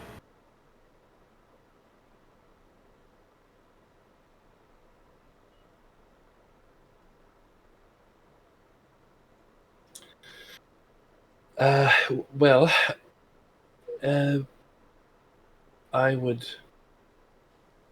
like to venture over there, but if someone else has something they would like to do first, I would like to hear that. Sia, the skull that you've got, that you've sort of been mindlessly looking and working at in regards to the arcane runes around the sockets, just subconsciously while everything else is going on, starts to vibrate. Okay. Looking at it as you pull it up, you see that it starts to cry. As you wipe away one of the tears, it starts to speak. Vessel, if you are hearing this, know that we are still out here championing for your cause. Please, if you have found your way back to the material, seek out the Queen. South, deep within. South, seek out the Fae. She is waiting for you. Finch, she needs your help. And then it loops. This is the same thing. Thrice. 5 times. Till it hits the 7th, where it sort of lulls, slows, before it stops. And the onyx eyes that it has crumble to dust.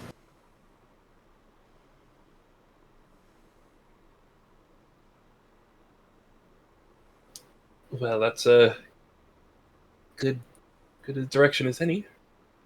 Yeah. So I take it you're heading south? I suppose so, yes.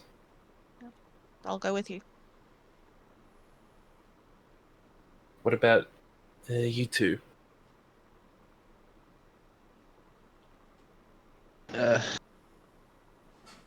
Well, I've come this far. So... And who knows how much has changed. It'd be stupid to split up now. As you say that, you look around, Wessel, and you see from one of the other ships 2 individuals in the dark in a way. They look to be carrying a chest from one of the wreckage ships, but they don't look like they're wearing cloaks. They look like common people.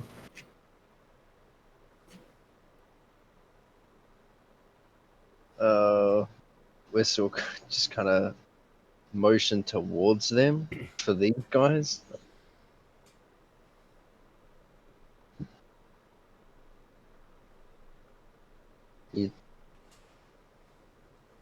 Any ideas with them too?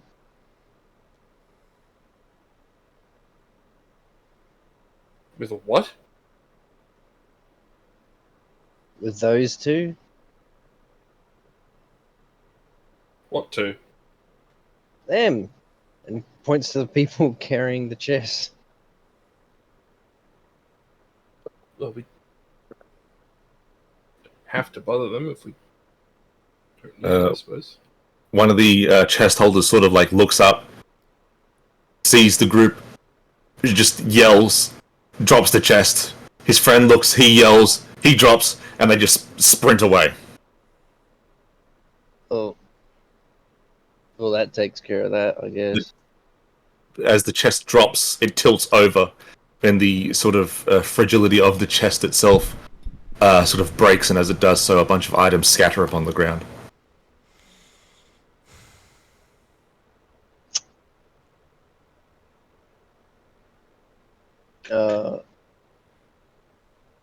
I'll go have a look at some of the items. Alright. I'm not a thief, so I'm not going to do that. Or Wessel is. So. I'm just going to wait for Ezekiel to finish what he's doing. Wessel, you make your way over to where they drop this chest, and it looks to be a bunch of supplies,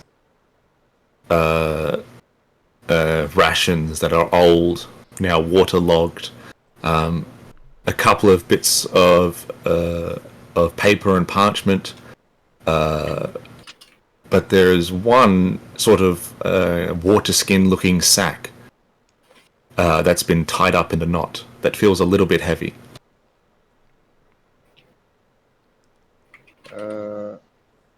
I'll yoink that.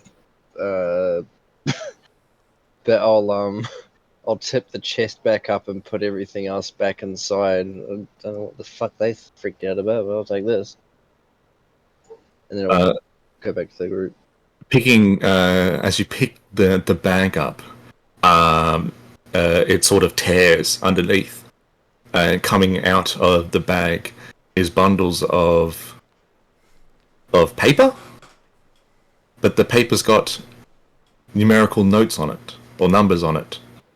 5s, 10s, 20s, 50s. The paper is marked with an insignia. Those are the ones that you can see thanks to your torch, of a tree marked with 8 crowns.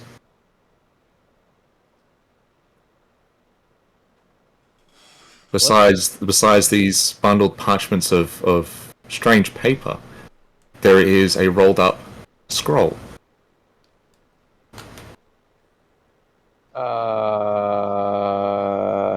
I know better than to just open random scrolls. So I'm gonna take that along with a couple of these notes over to the group. All right. So this was in here. You're the magic person, Sia. I don't know if is this gonna blow up in our face if we open it. The scroll doesn't give off any sort of innate magic, and the notes that are sort of bundled together, they look like as if they were money. I don't even think this is magic. It almost looks like paper money. Since when did we go from coins to? Oh right, we've been gone a while.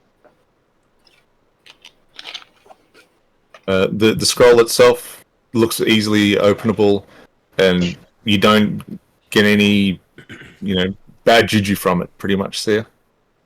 Right. Well, feels like it's safe. I'm gonna play it safe here, and he'll take it a good few feet away from everyone else, and he's gonna slowly open it with his eyes closed, but one eye kind of like half open, expecting it to blow up. It doesn't blow up, and what you do see is a map. Oh. Oh, it's okay, guys. Okay, no, okay. As you said, it didn't blow up. Which I posted in the D&D chat.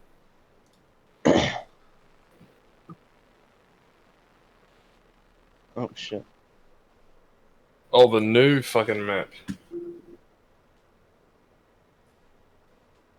Oh, Jesus, it looks so fucking different. Grave of the Animals. That's fucked, man. That's so fucked.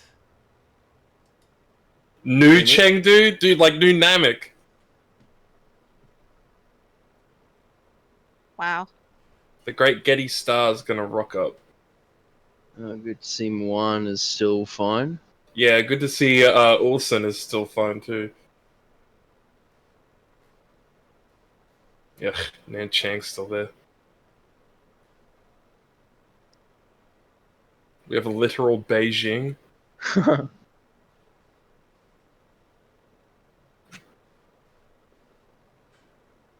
Correlating the map with the map that you had before, it seems that a great change has happened or come about. Or changes. It seems that from the map, the warlords, at least most of them, are dead and gone, and with them their system, and in their place, a realm of kingdoms.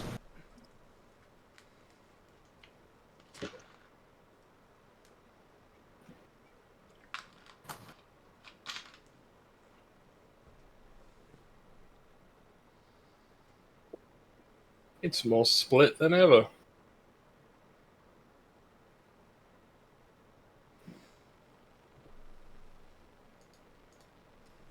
I stand up and collect myself and look at the map.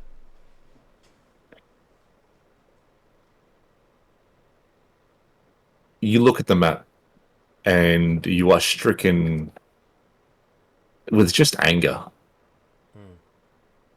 the original reason that you were within Arcosis is now dead and on fire. And with it, potentially any and all hopes at getting what you were after originally. Yeah. Also, supposing by this map, the idea of communing with the Queen of Cats is now null and gone. Yeah. It seems that the shrine of the Animal Lords has been destroyed.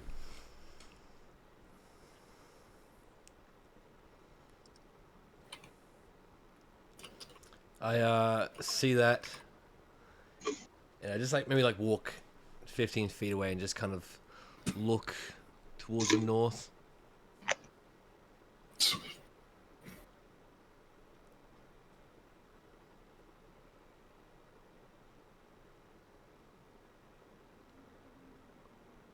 And I just ponder in my mind of what to do.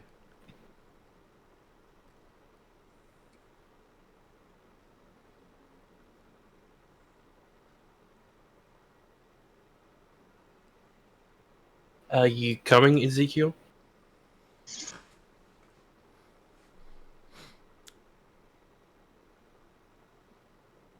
Where are we headed? South. Yeah.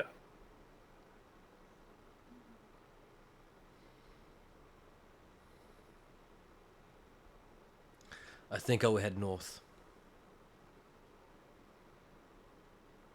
Or home.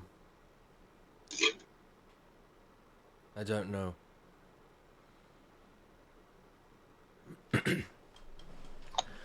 I'm conflicted. How? There was a reason I came to Arcosis, and that reason is up in flames. But I need to find out why. Who did it? What was the plan for this? Well, I would And probably say it was the... Well, there's no way to know for sure, but when we left, there was that Blazing Sun group whose symbol was the peach tree on fire. that I will find them, and I will set them on fire. And what's that going to do? I don't know, I guess.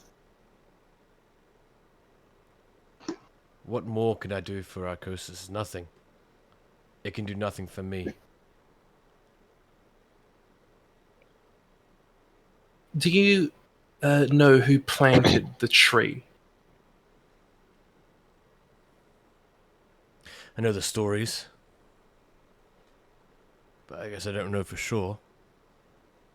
Just what the peaches could do for others. Well, if instead of indulging in base revenge, if you followed us still, we will likely cross paths with the champion, who probably knows where, if you're seeking the peach tree, then it's not very difficult to assume it's for the peaches themselves. The champion stewards over the peaches. He might have some left. He might not. But it is certainly...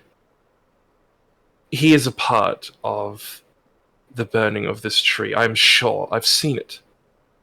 He was there, and he wasn't exactly upset when it happened. That, and perhaps if I can fulfill my mission to our divine friends, Goktengri might return, and he may know how to plant another tree. It wasn't him who planted it, but his parents did. You seen the And he champion? might know how to do the same. The champion wasn't upset at the burning. No, he was wanted it? there. I'm not sure if he wanted it, but he wasn't in a rush to save it. He didn't look particularly torn up about it. He just sort of sat there and watched it as some sort of giant hulking flame beast tore its way out from the center of the tree. And I will find the champion and I will ask him these questions. If that can be done by following through with you guys, then so be it.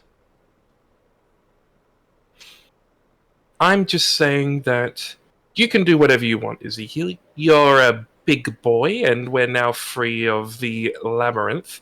I'm just saying that it would probably be more productive if you continued journeying with us if that was your objective. You can simply walk north and indulge in violence and revenge and whatever else you need to do to mourn the burning of the tree and the vanishing of whatever mission you had.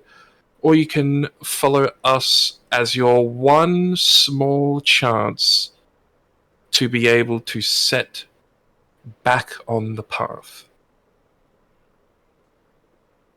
But I won't lie, it is a small chance. But it is better than zero. Right.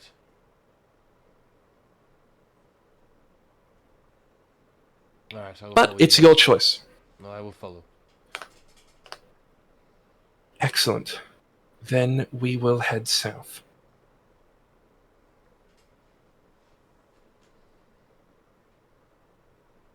If you are ready to go as well, Wessel. Yeah. All right.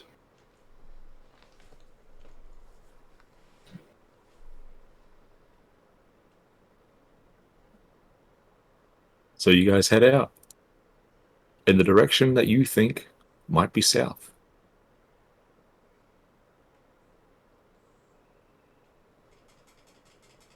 Based on the map that we have. Oh, that bridge is gone. Oh, okay. Well, based on the map that we have, if we see a lot of breaks in the river, it's pretty safe to assume we are at the Heavenly River. If we don't see that many breaks in the river, then we are probably at the Shashi Sao River. That is going to be the determining factor. Also, based on the map, there's trees around the river, so and the Heavenly River doesn't have fucking any. So those will be the guiding factors as to whether we accidentally head north or actually head south. All right.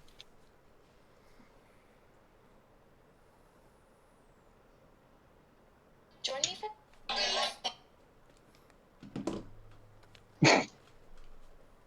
And with that, you guys head to what you believe is south, making your way along the river's edge.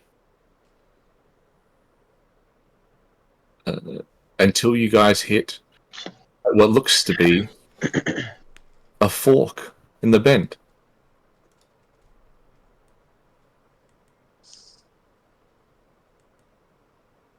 Whether you guys go left or you guys go right. There is a fork.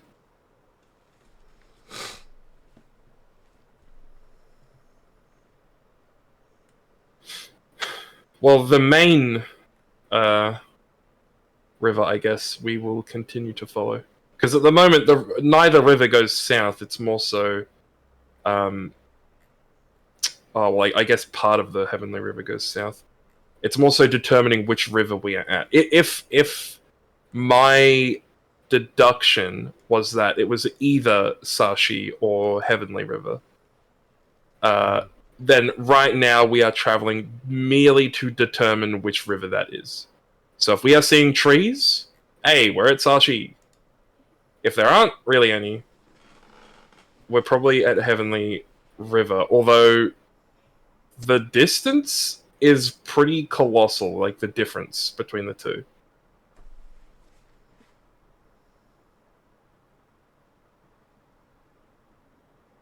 All right. So merely currently deducing where the hell we are. So following the main lead of the river. All right. You follow the Wait, main. are we following downriver or are we going upriver? It feels like you're following down river. Huh.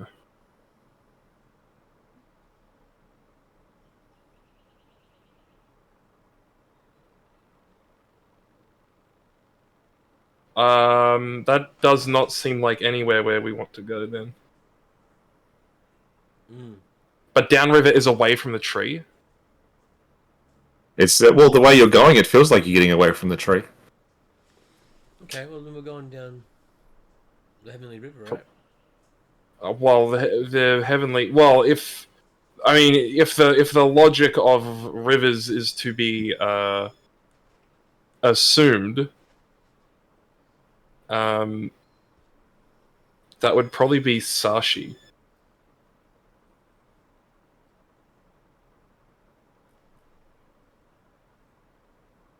But like I say, how many trees are in the area? From where you are right now, sort of not many. Not many. No. There's a spreading of trees every now and then, and as you sort of continue along, you really see that it sort of just opens up a little bit. There's a slight roll in the surrounding environment, but apart from that, there's not many in regards of trees and just basic vegetation. Looks to be just mainly plains. Then that would be heavenly. Um, Very well. We will continue following the main path. What was the city that the amulet was telling us to go to, or the place? Sorry, not city. the what? Sorry. The amulet said to head south. Did it say a specific place or just south? It just said to head south. Okay.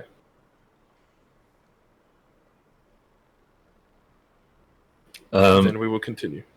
You guys continue a bit more until you sort of like it rolls over a little bit, and then reaching the sort of peak and crux of the rollover, you see further down the river, you see a couple of fishermen. Well, that's good. Excuse me. You see 3 fishermen in total, each hobgoblin, or each person hobgoblin, male, young, early 20s. Closest one to you goes, yes, sorry. If you're fishermen, am I to assume there is a town nearby? Oh yeah, we're from Sinuiju. Right. And what direction is that in? He points over, and it's sort of like diagonal back to the right of where you came from. Right. And what is that? That's to the north? I guess, yeah. Right. And what is the... We're all heading south. Where would be the closest town that we could venture to? There's Totomi, Hyahoro, maybe. Yes. Hyahoro. What direction would that be in? Just follow most of the river's edge. It'll lead you to the wider main part of it. If you stick by that for most of it, you'll see the village off to the side. Oh, wonderful. Thank you for your help. You're not from around here, are you? Well, sort of.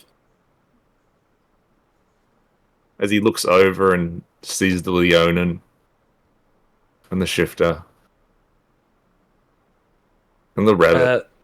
Actually, you know what? The roster that follows me currently actually has changed quite a bit. I've realized. Well, I am sort of from here. I don't believe my friends are. Actually, Wessel, where are you from? I don't think I've ever talked to you about that.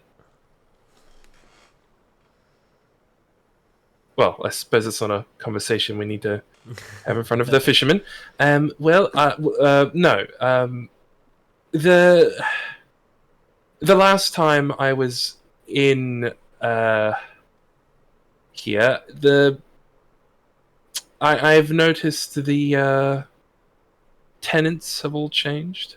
The landlords, so to say. Fuck. When was the last time you were here, mate? Fucking hell. A while ago. You know, us gnomes. You know, we live for a while. Nearly 20 years ago, that was a thing. Well, you know, I fell asleep for a little bit.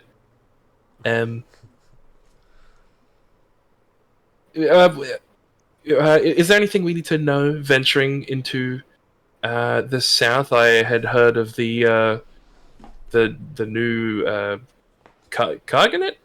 Is that how you say that? Yeah, the Khan. Yeah, is there anything I might need to know wandering down there? Well, what do you know already? Well, as you just heard, not too much at all. The last time I was here, the warlords were all in charge and kicking around. Oh, well, good news is the Khan's still in charge. Oh, so the Khan is still the old warlord. Yeah. It's more so just he's cut his piece of Arcosis off for himself. Is that what this map says? And I'm just sort of waving around the new map that we got. Well, he had to, didn't he? Some idiots down south lost the barrier. So then everybody... I forget the name of that other area, but the warlord of that area, she and the Khan got hooked up. Oh, Bayan Olgi. Yeah, I think that was the name of it. Oh. So she's still alive also? I guess, yeah. Oh. Okay. No, thank you. That was that's very helpful. How about you? How is living in the and I just like fucking look back at the map. The Kingdom of the Eight Crowns? We just call it the 8 Crowns. The 8 Crowns. What's that been like for you? It's been alright. It's the only thing I really know. Oh, really? How old does he look? Is he young? He's young. Damn, he sounds like a fucking like smoker in his like late 30s. Okay. Well, it was since you live so close to the border between the 8 Crowns and the Carganet. I mean, is there any major difference in the leadership or anything? I'm merely asking, like, one laborer to another. I'm a potterer by trade, you know, clay worker. Right. Okay. Look, I'm just going to say that you don't really sound like someone who was in Arcosis beforehand. I'm just going to assume that you and your merry band of foreigners here are totally new. Look, when you're in the 8 Crowns, you worship the emperors. You find a job, everything works out well. Run by the Zaibatsu, top to bottom. Now, unlike the other kingdoms, we use paper money.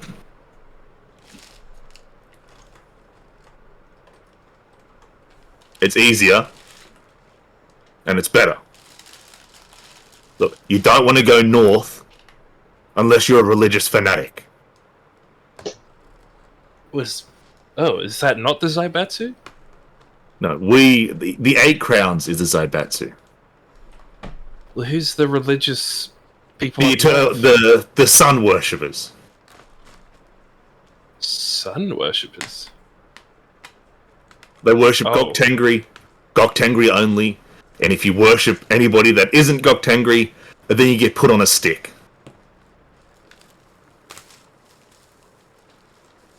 Whistle eyeballs, Ezekiel. Gulps for his safety. And what about this fourth one off to the northeast? Oh, look, the only reason you want to go up there is for a taste of something different, right? They're all strange, very not Arcosian, and they don't have a king, they don't have an emperor, they have a praetor by the name of Danzok. Danzok. Yes. I knew that big man was still alive. He's an orc, correct? So I say, yeah. Well, let's go Oh, north. damn. Let's see him. Well, we can go north later.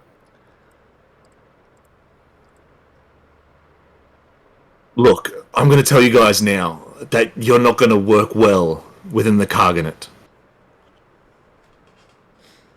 Well, yes, Zaibatsu.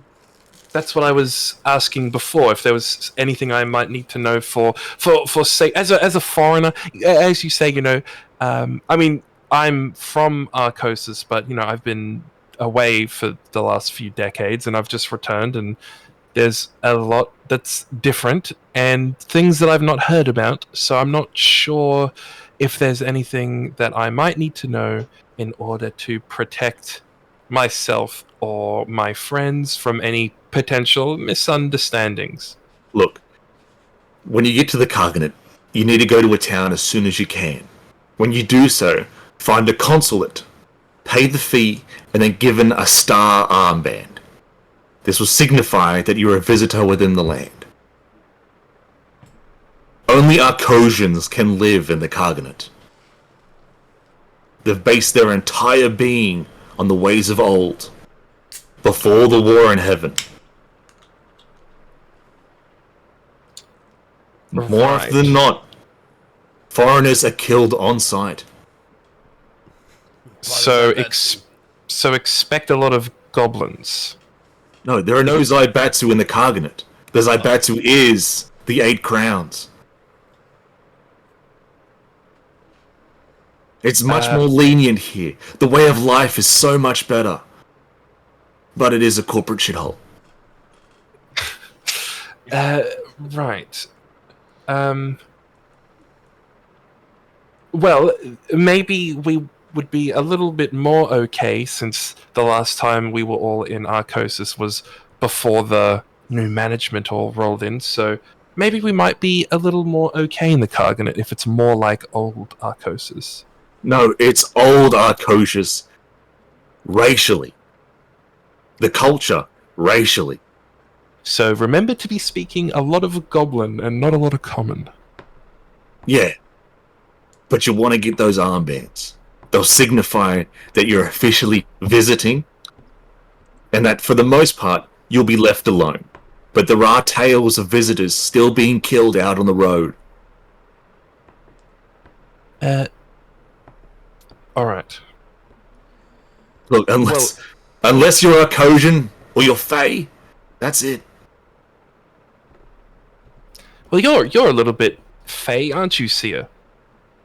Isn't a changeling? That's sort of Fey, isn't it? Good question. And damn, you know, I tell you what, Ezekiel, the seaweed hair would have come in real handy here, because they would have just assumed you were fucking Fey touched as hell. Seeing that. Sia, you're a shifter, not a changeling, and thus you are not a Fae. Oh, a shifter. Oh shit, I thought she was a changeling. Damn, alright, that's on me. A shifter, right.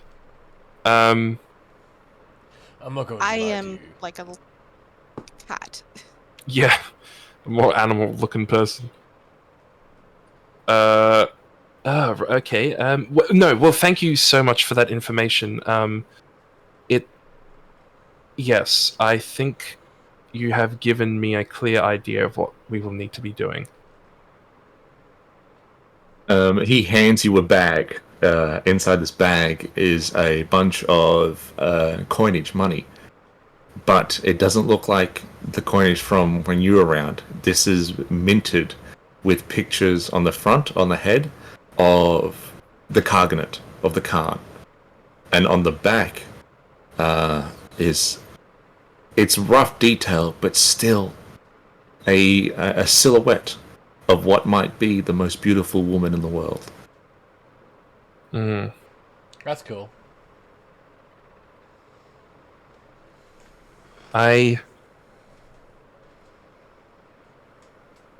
Thank you so much for...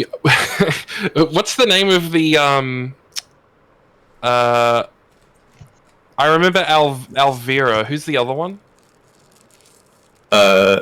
Wait, who? The twin or the sister goddesses. Yeah, Alvina and Kishoten. Alvina and Kashotan. I was like, well, you've been far more help than I assumed a simple "excuse me, you over there" would get me. So I thank you greatly for your time, and I hope Alvina watches over you, and Kushona also. That's all right. But just stay safe down there.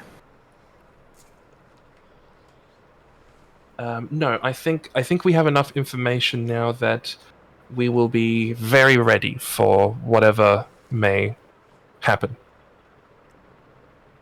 And I give him a little tip of the hat, and I sort of indicate that we're going to head off.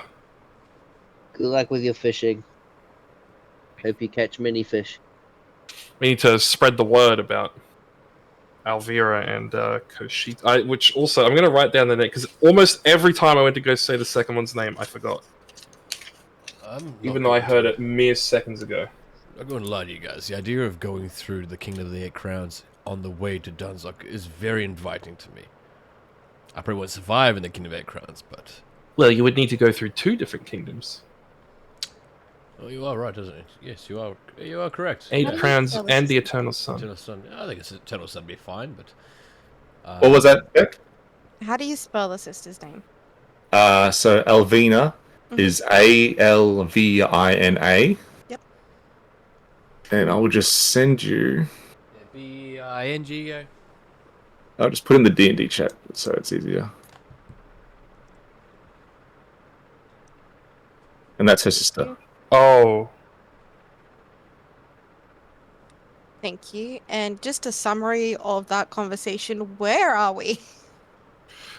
So we are, if you're looking at the map, we're sort of, we're not as far away from the tree as I thought we sort of were. We're kind of, just above, from what they were saying, we're sort of just above, a higher Horror in the middle of the map. Sort of just above it. Okay, so a little north of the border. Yes.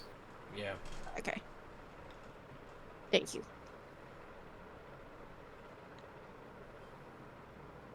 So currently we are in the Kingdom of the Eight Crowns, heading down to Higher Horror in the Kingdom of the Cargonet. Which, the information that one of the... Well, I say original, but from when we were in our proper actual time, one of the original warlords still kicking around with the warlord system. I'm assuming that means he must have one or more Ronin with him also. But also the information that the Bion Olgi warlord is still alive. Someone who I was supposed to meet in session fucking 1. And failed to do so. And now, not only is she not dead, I mean, we knew she wasn't dead fucking in the third session, but not only is she back, she is active within the Kingdom of the Karganet as, I guess they got hitched. And she got a second marriage. What can I say? Yeah, and it is very appealing. Like, obviously, I am numero uno, the Alvina or Kashotan, whoever told us to head south, that someone really badly needed fucking help. That's numero uno. But underneath that, very close to numero uno, is the fact that I may be able to meet the Bayan Olgi warlord. Finally. Who, when I went to go meet her the first time, she seemed familiar to me somehow. We also met her son. Was that right? Was it her son? In relation to who do you think her son was? Well, let me get up the old fucking map because I don't know the new fucking. It's not on the new fucking map. Tianjin, when the palace was being assaulted, and we met that man with hair that was very oddly similar to the goddesses, the ladies. He had hair very oddly similar to theirs. It was like golden grey or something. And I believe he said that he was her son or her grandkid or something. So she might be connected to Gok Tengri somehow also. Because I believe her connection to the Fae is not very, like... It's kind of an open secret. It's not even... Like, it's not like a hidden thing, but no one that we've come across, like, sort of talks about it. Just sort of an open secret. That she's heavily connected to the Fae. As was Gok Tengri's bitches, you know? Yeah, but Gok Tengri's wives were Fae Queens. So she might have a lot of answers. In fact, we might be heading south to help her. If it's super fucking urgent and it's from Alvina and Kashotan. So yeah, I just got more keen to... The peach tree, I wanted to head to the peach tree and just see if I could find signs of whatever the hell came out of it. But now that is... Fucking that just downgraded from a main quest to a side quest with this information. So yes, I am very heartily heading south towards Higher Horror, which I'm just also now noticing are ruins 20 years ago. Yeah. So was Zin, I think. Yeah, interesting. You'll notice that. Ruins have become villages. Is this like a Jack 2 where they think they've gone into the future, but actually into the past, but they've actually gone into the future?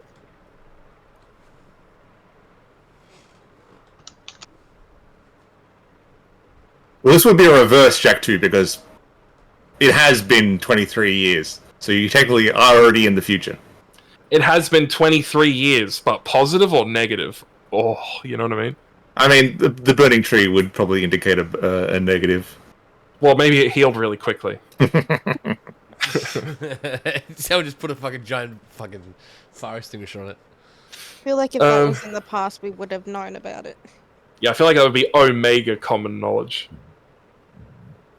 But you do realize, as he's sort of walking or like away from the situation, that those fishermen did not seem to give a shit to the fact that the tree was on fire. It's probably been on fire for a while.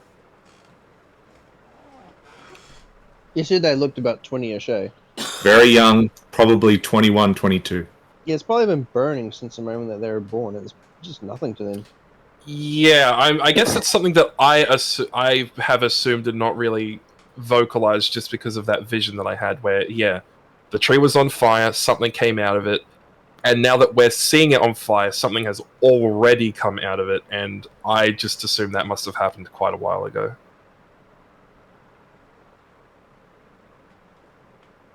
So, you know, when something's been on fire for more than 10 years, you know, at some point you're going to stop having the fucking Sims freak out fucking reaction, you know?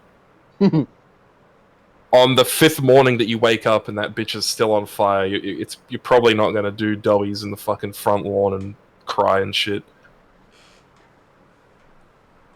But yes, we are following the instructions, following the river, heading south to Higher Horror.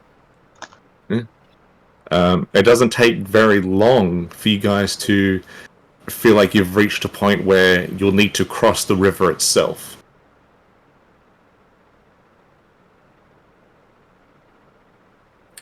Does it look like a difficult crossing? It's hard to tell. The water is very still. Not much movement. But you can't see how deep it is. Is there a long, long stick somewhere around? I can use my quarterstaff. Yeah. Put it in the river, mate. See how deep it is. I'm not going to put it in the river. I'm going to use it like a fucking blind person stick, you know? I'm going to walk into the water with the stick out in front of me, trailing along the ground until it gets to a point where it feels like it drops the fuck off or gets too deep for me to continue. It gets a couple of feet before it just drops. Just drops. Well, it's quite deep right about here. I mean, my quarterstaff is not the, you know, usual length that someone might like you might wield, Ezekiel, but it is still long enough that I can tell that that's pretty damn deep. But the water is still. We may be able to swim across, although I'm assuming anyone wearing particularly heavy stuff may need to take that off. Is there not a boat nearby? You look around and there's no boat, except something that catches your eye in the distance. Looks to be a light, a torch in the sky.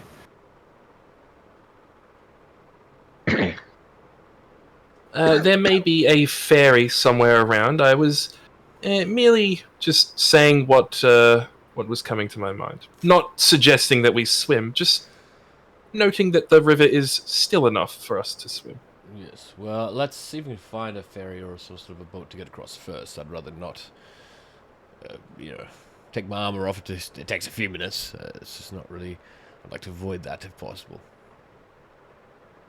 What is this light over there? And I guess focus the light and walk towards it. It's high up. It's just one, and then you realize the light sort of like shifts, and as it does so, you see other torches get lit, now illuminating a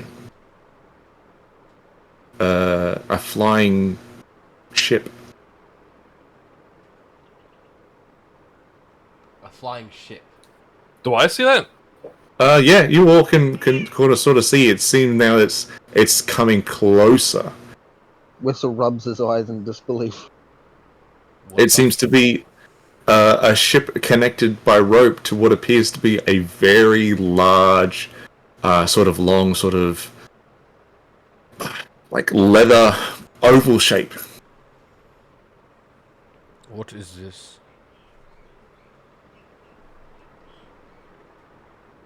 Well, it looks like a ship tied to a big balloon. Dare I say an airship?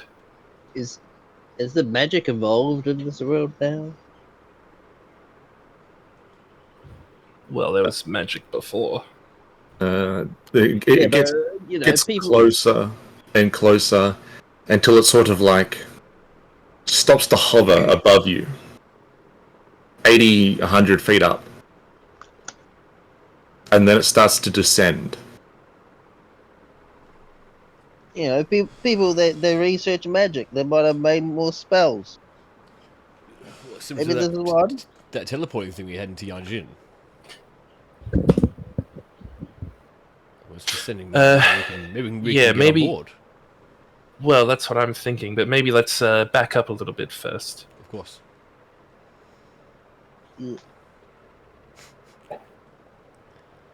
Fucking smack, dude. Fucking bitch. The airship slowly comes down, and then it appears to be the ship itself appears to be the size of the ship that you guys first left. It's very large, very long. It looks like the ship itself has got about 5 to 6 sort of layers to it. It's huge.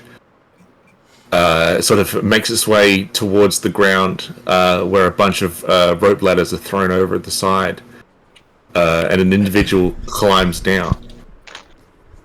A goblin walking up to you, to the group in very formal work sort of attire, very straight, a semi buttoned up shirt. It looks to be made of silk. The colours of red, yellow, and orange in half moon swirls, coating through it. He has a pin, or like a name tag, pinned to his left chest, reading Corone. He comes up to you guys. You can see, like, he's a bit older. He goes, "Hey, so may I ask what you guys are doing here?" Which side of the border are we right now? Are we on the Kingdom side still, the Crowns, or are we on the Carganet side? If we need to cross, we're probably still on the 8 Crowns Alright, side. cool. Or Okay, we're then. just fucking barely That's right. inside of the Carganet borders. Alright, cool. Well, we're looking to cross over into the Carganet as visitors. You guys signing a death wish? What the fuck? Well, a temporary death wish before we are able to visit a consulate. Right, foreigners. Oh, and I want to speak to him because I know Goblin. I want to speak to him in Goblin. I figured that's what you were already doing. Yeah, we Oh, got yeah, to yeah, yeah. Goblin, yeah. He goes, "Look, I can help you cross, but I'm gonna have to ask some questions, and you're gonna have to pay a fee." Yeah, sounds reasonable. Excellent. Come on board. All right. Shouldn't we know what the fee is before Yeah, we go on board? I've fallen for this shit before. I'm not doing it again. I go, what is the fee? Well, money, of course. Yeah, how much is the fee? Oh, that would depend. Yeah, we're talking copper pieces, silver pieces, gold pieces, or Yeah, platinum pieces. Which one is it? Well, yen. Fucking what? Yeah. Fuck. You guys are new. Whistle pulls out the 2 notes that he he held on to but left the rest on the beach. Please don't tell me you're talking about this. My long-eared friend, yes I am. How much you got? This is it. And I look at everyone else. I left the rest on the beach thinking it was junk. How much have you got there? What's the numbers? Yes, I- we carry coin. He holds it up to his eyes and squints. You've got a 5 yen note and a 10 yen note. Is 10 5 enough? 15? Was it 105? I'll tell. All right, so you've got 15 yen there. Now you just said that you left a bunch on the beach because you didn't know what it was. Correct? Yeah. Do you guys have a map, or are you freeloading in Arcosis? We got a map. And he looks to Finch. Right, you point to me on the map where you left this money, and that'll be the rest of the payment. Well, Okay. the money is not. It's someone else's. That's primarily why we left it there. Wait, Someone what? dropped a whole bunch of it. Yeah, I dropped a bunch of it on the floor. They ran away. So, if you are okay knowing that it's potentially someone else's, then I will be fine with that. Look, mate, money is always someone else's. It always exchanges hands. Well, when I say someone else, I mean it. This did not merely fall out of someone's wallet. This was being escorted, and it was dropped. If that, obviously, what I'm trying to say is that may carry some problems. Look, I'm getting cold down here on this fucking beach. Let's climb up, get on top, get warm, and we can sort these issues out later. All right? All Okay. right. Excellent. I'll turn to look at Ezekiel. Yeah. Just look him directly in the face. Yeah. And just sort of give him a look of, just sort of keep an eye out for us. I will definitely keep an eye out. Because I'm about to go full retail, the customer is always right fucking shit. I'm about to go full naive. You go hard, mate. But if any of these Zaibatsu cunts pull a fast one, They're goblins! Not everyone's like Batsu, man. I'm Not fucking not calling them. everyone- Everyone in this fucking kingdom is. You're getting power bombed off the fucking hot air balloon, alright? It's gonna happen. Just fucking do your thing. I didn't say that. I tell you telepathically. That whole conversation. And I board the ship. As he's climbing ahead of you, he looks back and he goes, "Oh no, everyone's got to get on."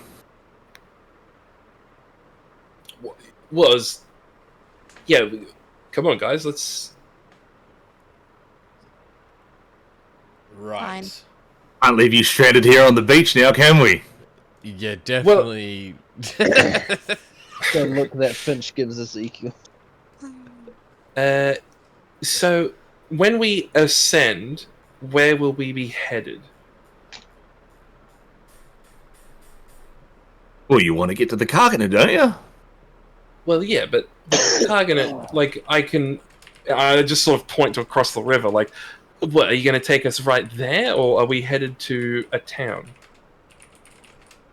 I'll take you to a village. How about that? Alright, well, which one? Because we do have a specific destination in mind. Well, the closest one being Harahoyo. I can take you to Shaord.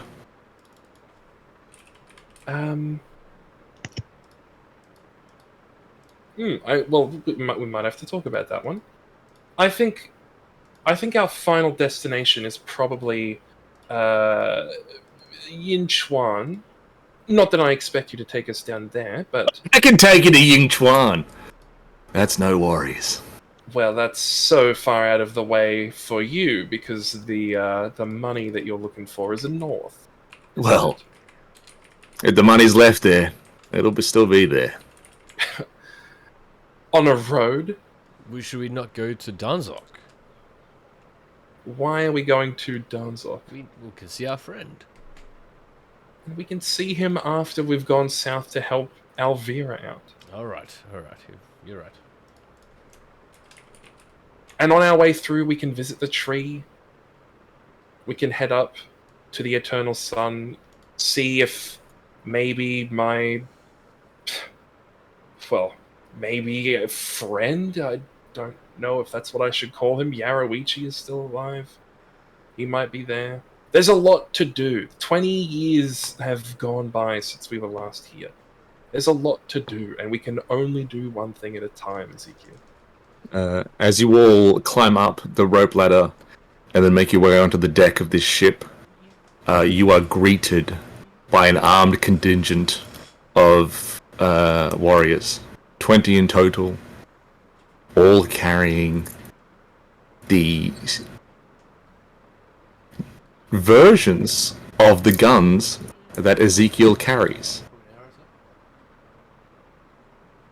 Oh, right. Ezekiel has a musket. I forgot about that. Look at the gun.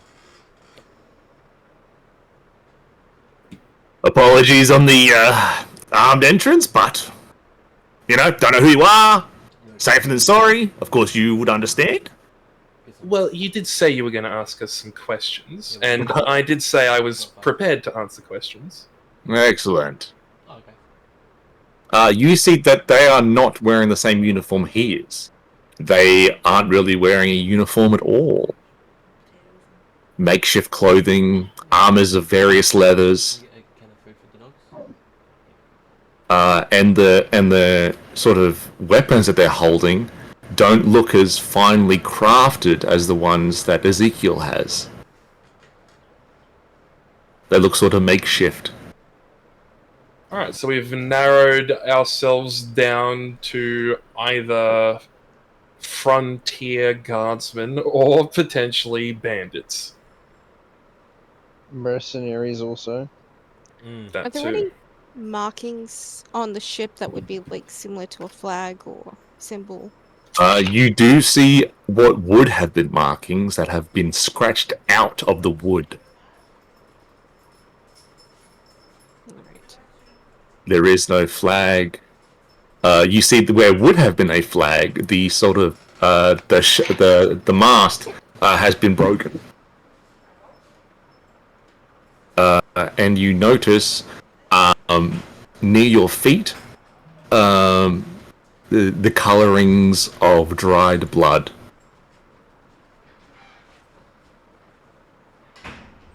I'm going with bandits. Yeah. So, what are these questions?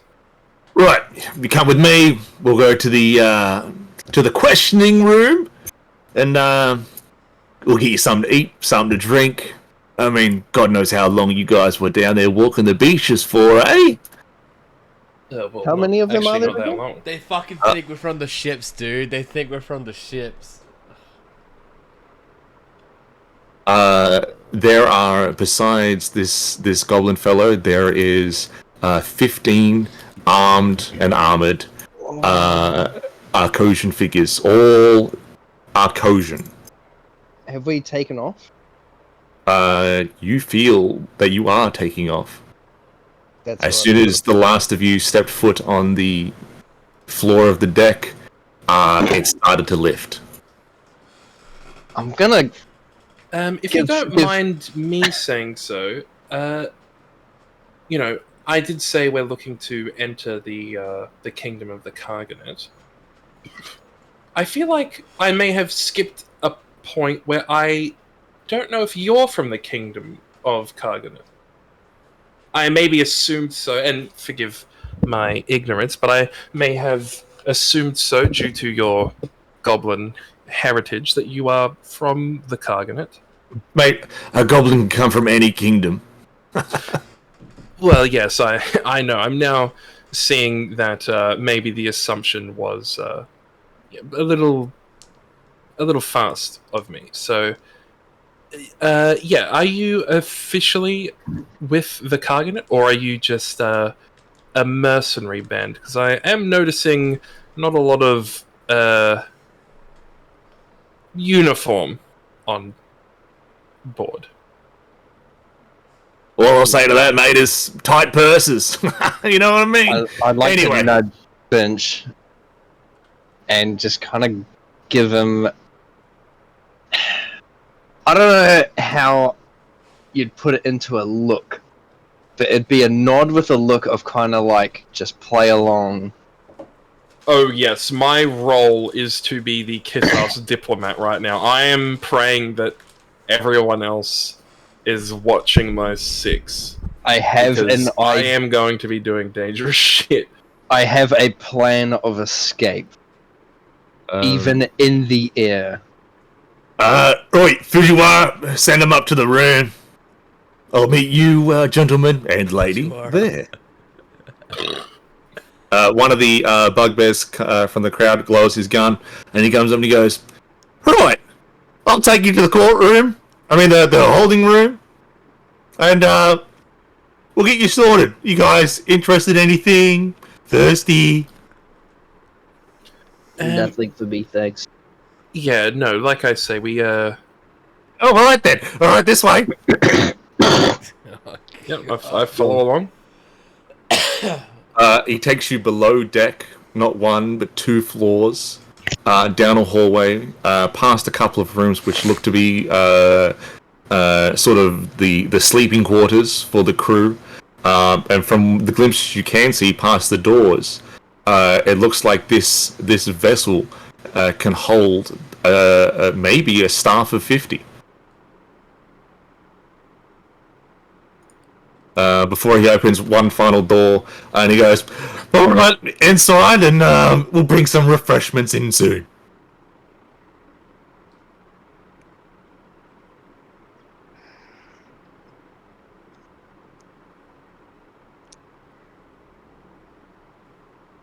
Okay.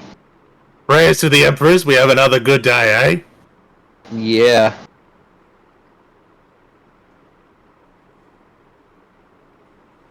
Yeah. Wesser was not breaking eye contact. All right.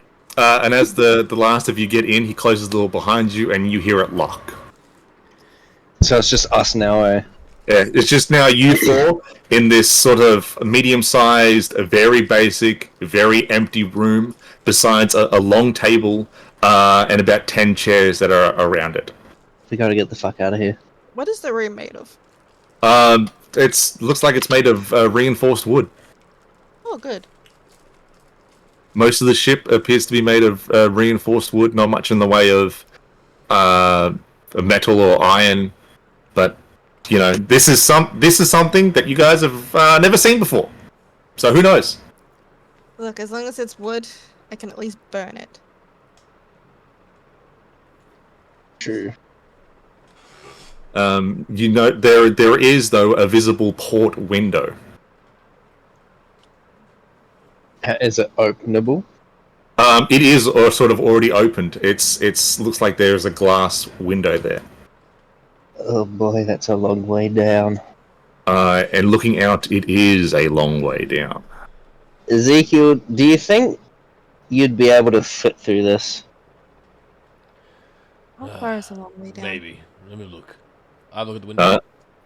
Looking at the window, and then just looking outside, you're like 120 feet up. Can I fit through the window?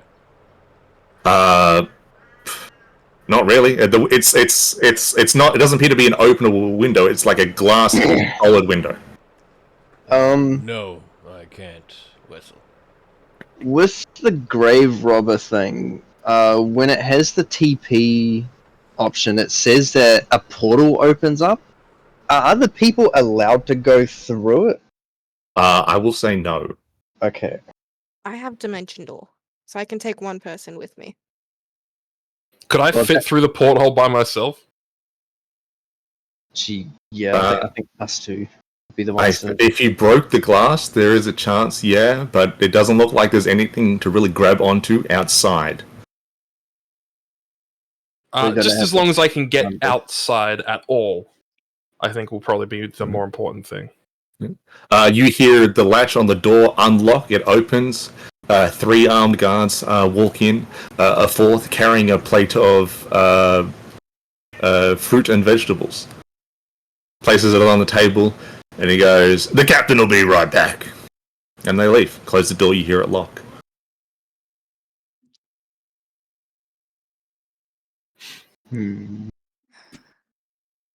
So, is it...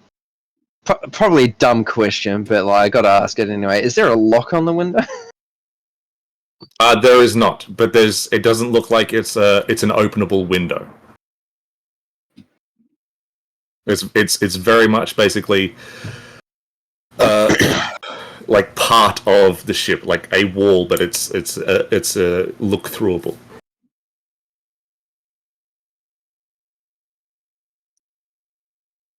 Look, I got this feather.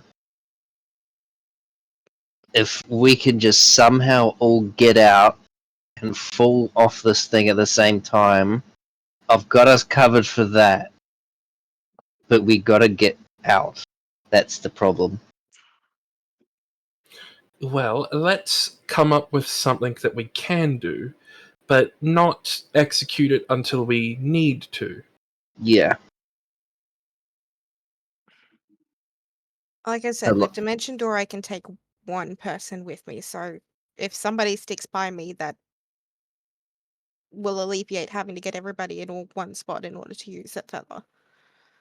That Yeah. will probably have to be Ezekiel. Yeah, I he's wouldn't. a big man. Yeah, I guess so. I would not be adverse to taking as many down with me as I can. I kind of like Sea's idea of setting this fucking ship on fire too. If it comes down to it, I will fireball. Okay, I mean, if it's on fire, what are they going to worry about? A few people that are falling off their ship, or the thing that's keeping them up in the air, falling and breaking and crashing and stuff. Mm. You hear a knock on the door. He goes, "You guys decent? Can I come in?" Oh, are there any apples on the plate? Yeah. Yeah, there's a couple of apples. Can I you hear the Oh, damn it! the door unlock, and then stepping inside the room is the golem from before. You see standing behind him is a couple of other guards. They close the door behind him and lock it. He makes his way to one of the chairs, sits on it, grabs one of the fruits, takes a bite. Fuck! And he goes, "So, let's start the questioning, eh?" Yeah. Alright. My first question is, where'd you guys enter Arcosis from? Ooh.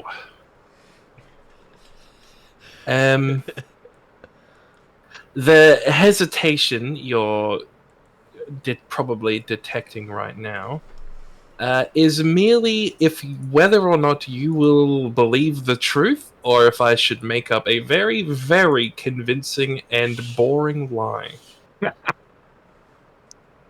Hey, you hit me with that truth, mate. And we'll see how that goes. Alright. Well, do you know what a Hikemi no Hero is? No idea. Then that will make things very difficult, because we came from there, and it popped us out. Not close, but also not very far from the peach tree, or ruin, or whatever it's called now. Oh, the ruin? The ruin? Is there a different ruin, or is the ruin the big burning tree? Look, we call it the ruin because fucking, that's just what it is. It's a ruin, man. That was our life, our hope. And they fucking, and they burn it, mate. You know what I mean? What sort of dark omen shit is that, eh? Yeah, well, Who is they? yes, my friend is shifting around uncomfortably in his chair. Do you know specifically who may have burned it? Yeah. That was the day I saw it happen, mate. I don't know, no one knows his real name. Higher up said he was called the Chosen.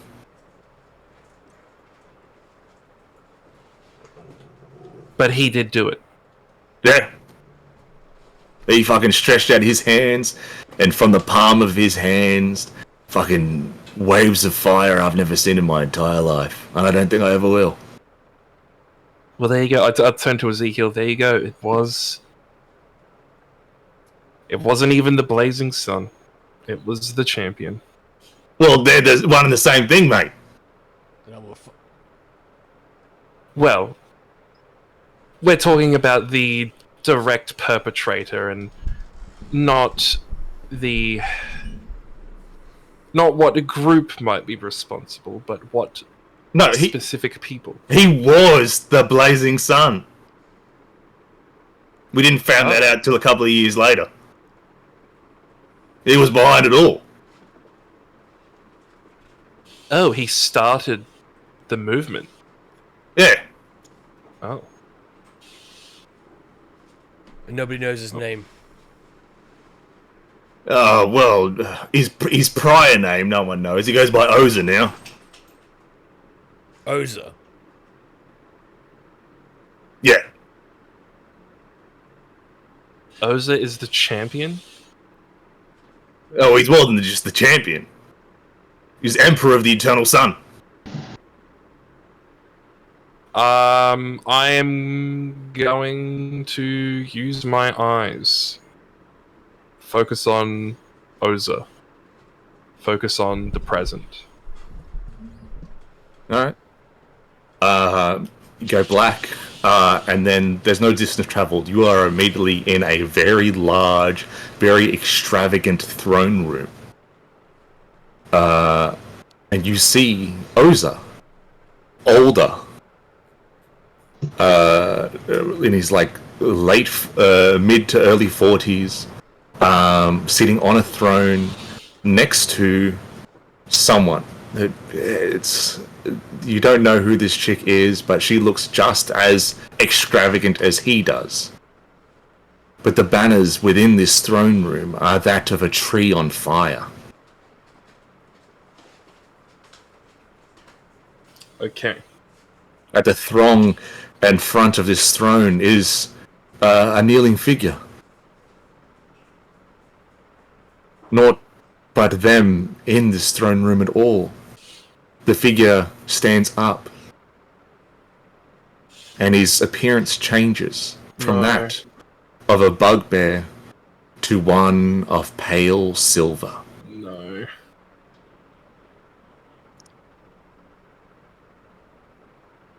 Oh! Emperor Oza, it is good to see you. I have news that have just reached my ears of grave importance. Now, I know that your collection is short a couple of stones, but I can tell you where to find a couple more. Down south, in the Carganet, there is a traveling gnome, and this gnome has found himself with just the right stones.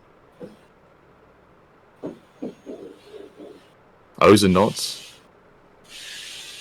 If you not but give me the resources, I can help acquire these stones for you. Complete your collection.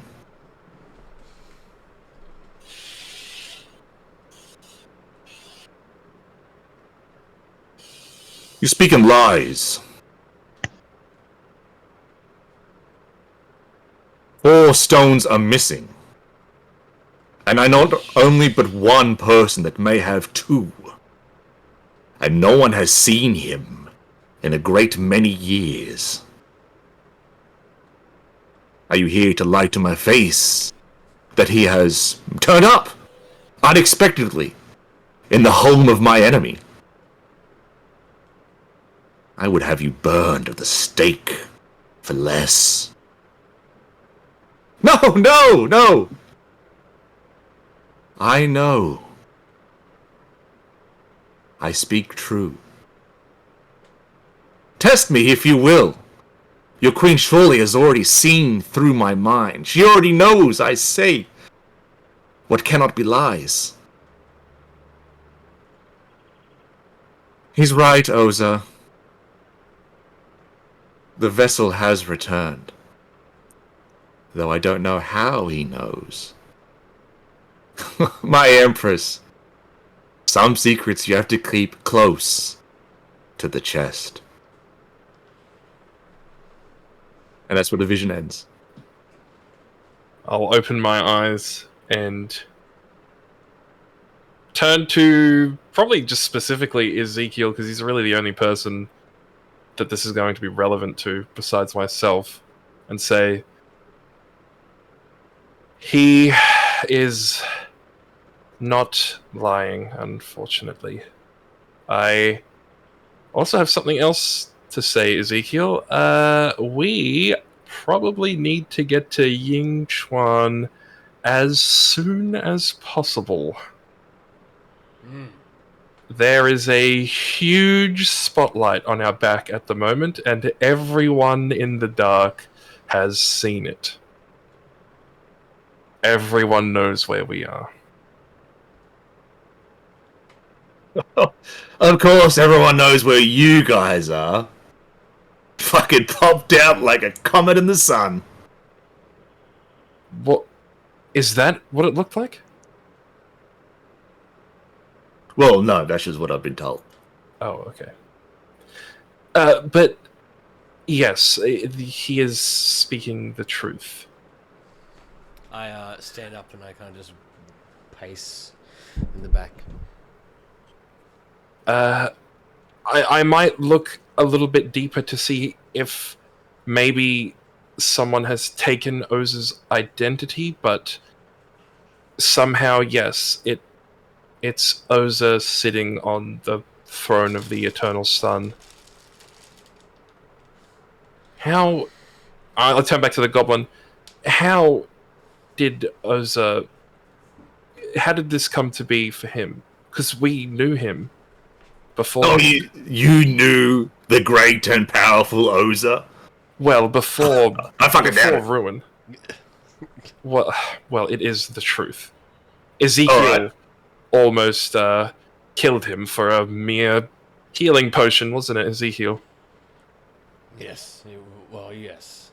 Holy Right, shit. You. You almost what? Well, maybe, killed. Fight. Well, I won't say killed. He almost Yeah. fought him over a healing potion. Yeah, but I don't know if I would have killed him.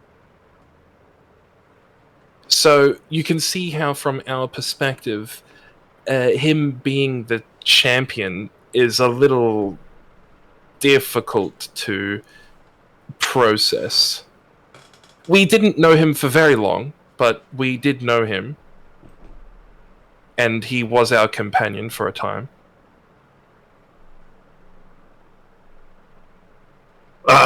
Look. What I do know is that,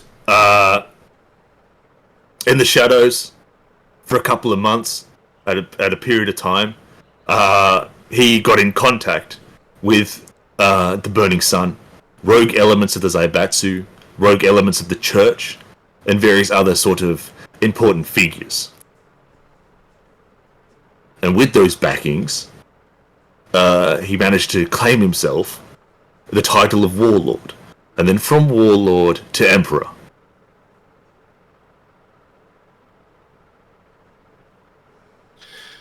Well, In capacity as to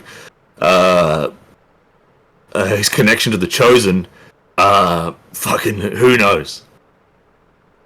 maybe that Oh. changed at some point.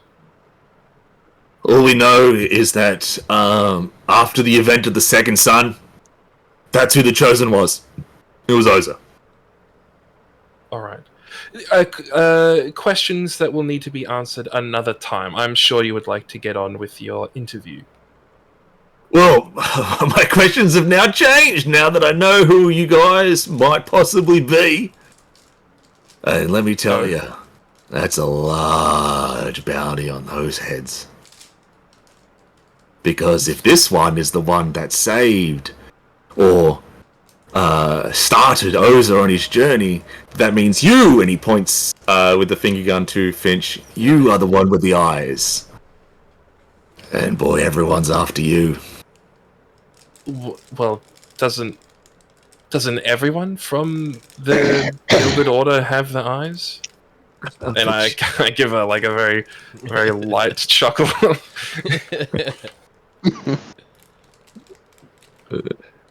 Oh, which also to say, what has happened to the Gilded Order? I haven't even heard you mention them.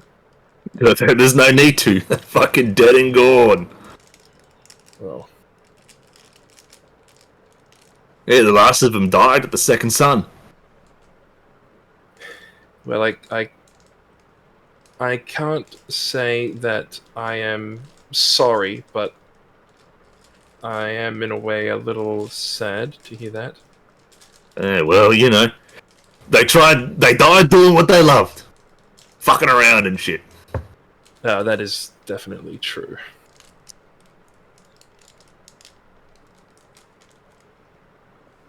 Right, so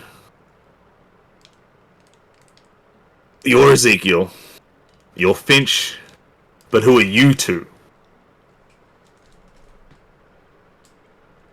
You can call me Sia. Sia. And the rabbit? Hair. Yeah, I know you're covered in it. But what's your name? Here are these nuts. Nah, sorry. My name is Whistle. Oh, well, not pleasant to meet you, but meet you nonetheless. There were rumors that the group found another party member, so I'm guessing that was you, Sia. Tian Jin. Well, I think that would probably be Wessel. I don't know that anyone in all of Arcosis has clapped eyes on us and Sia being in the same proximity until now.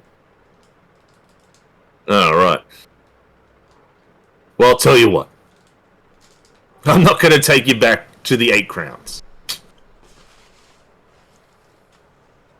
Am I to assume that's where the bounty is situated? Oh, mate, you got fucking bounties all over the world. Really? Yeah, the fabled Finch, who has the eyes to see the past, present, and future. Well, I've got to say I wasn't quite so famous back when I was still here. No, What you weren't. changed? But you became me once word got put out to find you. Yeah, you'll have to thank your old mate Darnzock for that.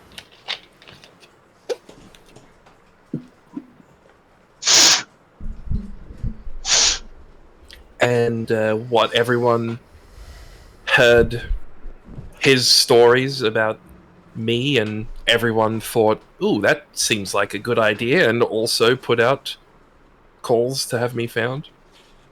Yeah, pretty much. It goes that once Darnzock came back, him and his sister set up the conclaves. He put out word to see if you and Ezekiel and Wessel were still around. And then eventually people that had met you before started rocking up. And they come with their stories. Stories created stories. And then, you know, just how it be. Arcosian whispers. So there's large bounties out on what is essentially a rumored cryptid. Half the people who are paying for information about me don't even know if I'm real. No.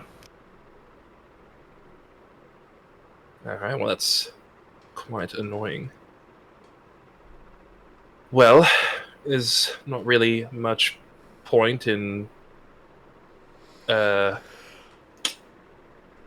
continuing to dance around anything. So what's the plan now? I assume the interview is over. Our intention probably not really a concern at the moment.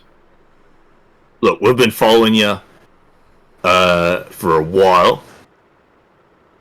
From a distance. We just want to know, well, I wanted to know first off, how you got here.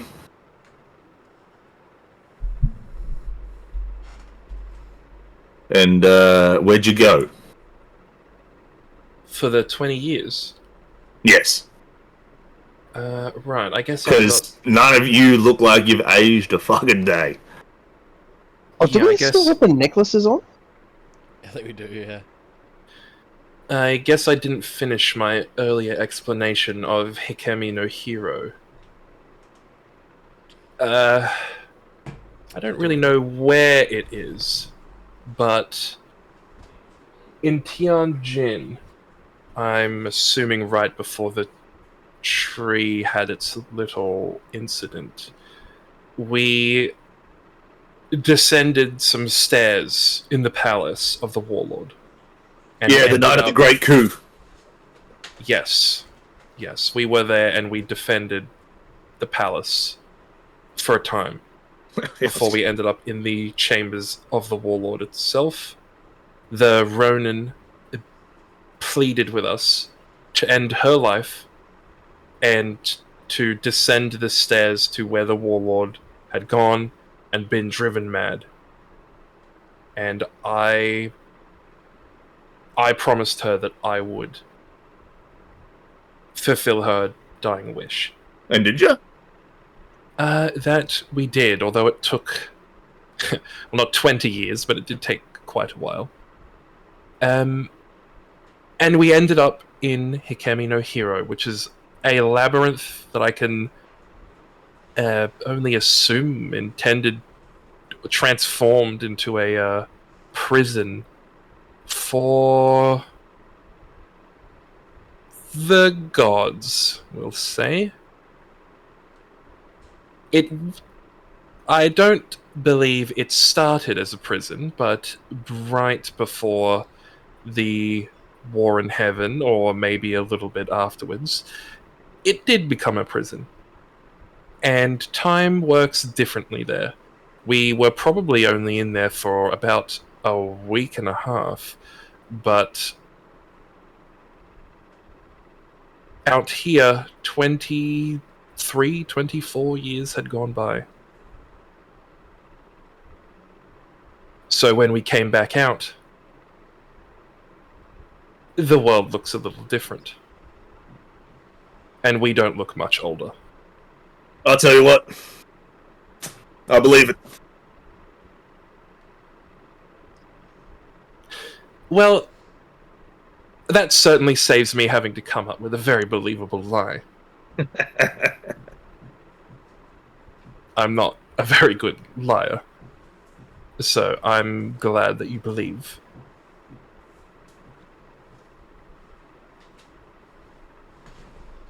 Right. You were there the day the tree burned, weren't you? I was indeed. Were you very taken by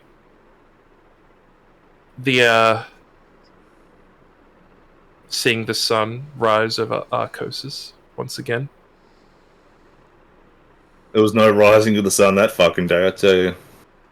No. But Arcosians like to hope that the sun may rise again. Was that you also? Mate, the only thing I fucking hoped for at that time period was hoping I wasn't fucking killed by some fanatic.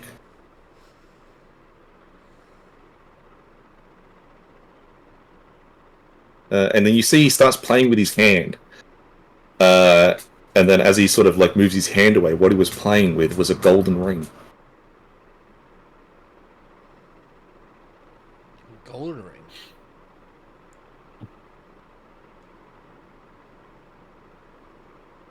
That's a Zaibatsu thing, isn't it? It is, yes. Yeah.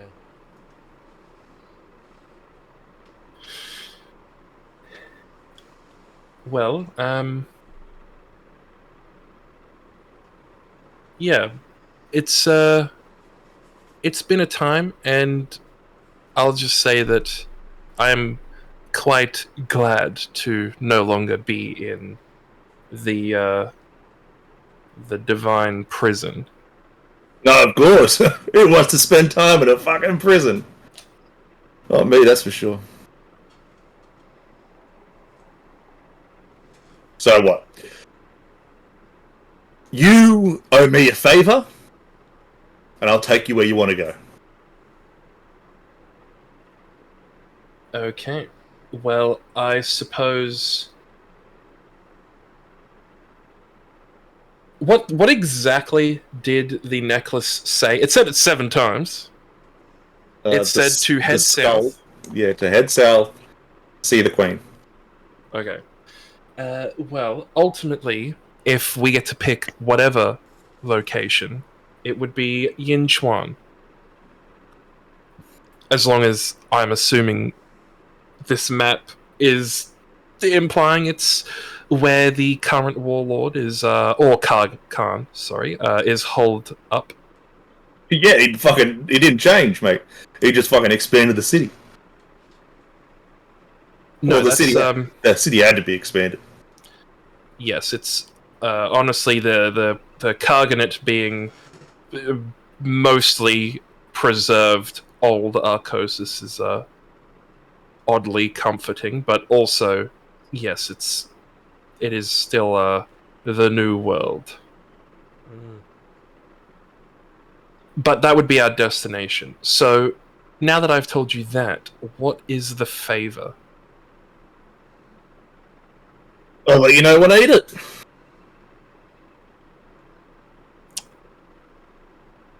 Okay.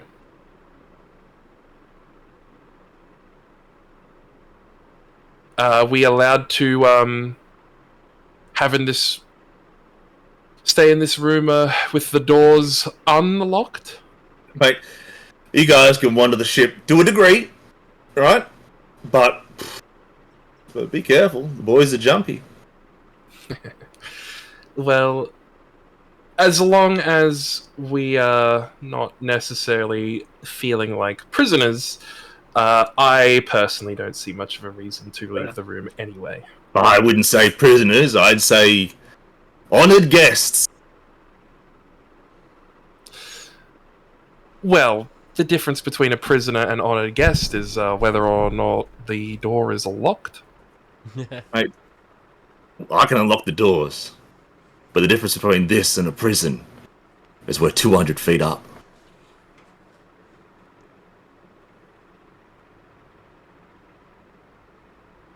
Fair enough. So, my only warning is, watch where you walk. Don't want to trip over.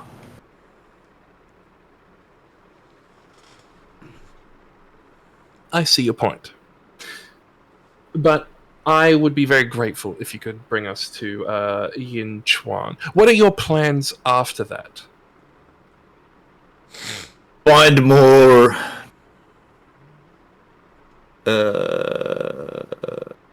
people that desire to cross a river. Right. Well, because if we can get situated, what are we riding on, by the way? We're riding on a Class 1 Zaibatsu battle barge. A battle barge. Because we may need to officially hire one after our stay in Yinchuan. Our journey thus far has been plans that get interrupted at every single tiny step. So that may not come to pass. We may end up in another divine prison after a single stay in Yinchuan. But if our luck has turned and we actually get to do the things we set out to do, we may need a battle barge to take us north again. You'd like to hire us out? Yes, if the whatever the exchange rate is for old coinage into current day yen paper money. Tell you what. We'll work for you. Me, leader of the Kiriyoshi Reavers. My merry band. This battle barge. We'll work for you. I don't think you guys have got fucking money now. But we'll open a tab. Sounds good. And you can, in a way, also be our guides for the new way of life in Arcosis. I mean, you are currently the probably only person to believe where we've been for the last 24 years and can fill us in on things that have changed. And luckily enough, you're old enough that you know what it was like before the Day of Ruin. Ah, So true. you know what's different now. You know what has changed. Yes. And don't For worry, example, I believe ya. what are these lines on the roads? Some of them are old paths, but some of the new ones have these sort of tracks across them. Yeah. Look, night of the coup, the great coup, Zaibatsu stormed the imperial family's home. That's when the Zaibatsu took charge. And when they did, the floodgates were unleashed. And with these opening floodgates was everything we had kept back behind. Weapons, ideas, machines, ways of life. Those are mag roads for the mag trains. They're essentially wooden and metallic structures that speedily float along the ground from destination to destination, much faster than horse and wagon. Right. And is this is exclusive to the 8 crowns? I noticed they aren't fucking anywhere else. Shit, yeah. Oh, shit. They can only be run and operated by Zaibatsu. Right, that definitely sounds like the Zaibatsu. Oath. Seems they haven't changed much. Believe that And rest of us are fuck does that Batsu. I suppose the last thing I'll ask before I let you go and allow you to get back to running the ship is what the heck happened down the bottom here with the Nanjing. Oh, when the wars were going on, it pulled everybody in.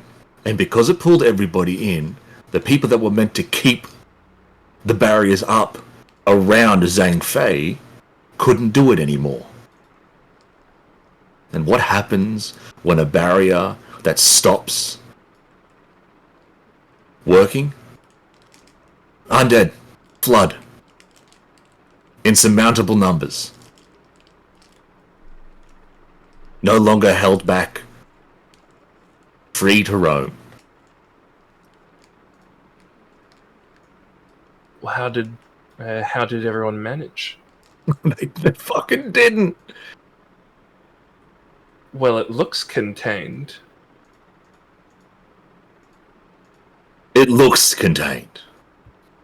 The fucking Watchers are a haphazard fucking protection.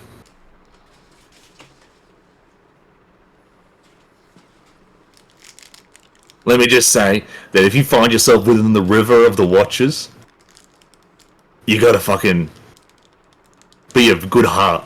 You step in that water, you fucking burst up into flames. Oh, well that is something that is good to know if we ever venture over that way. I mean, if you're venturing over that way, you might as well go to Dhaka.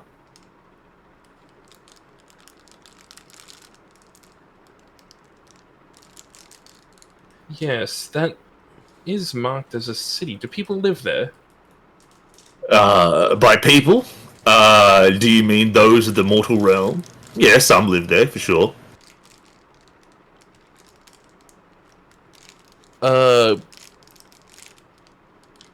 As citizens?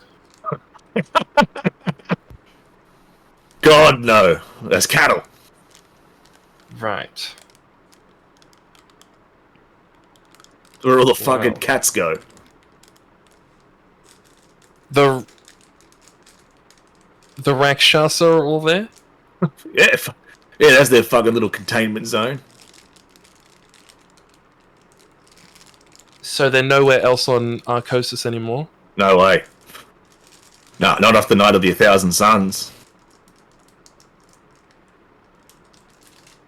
Fucking Zaibatsu and the Burning Sun sort of that.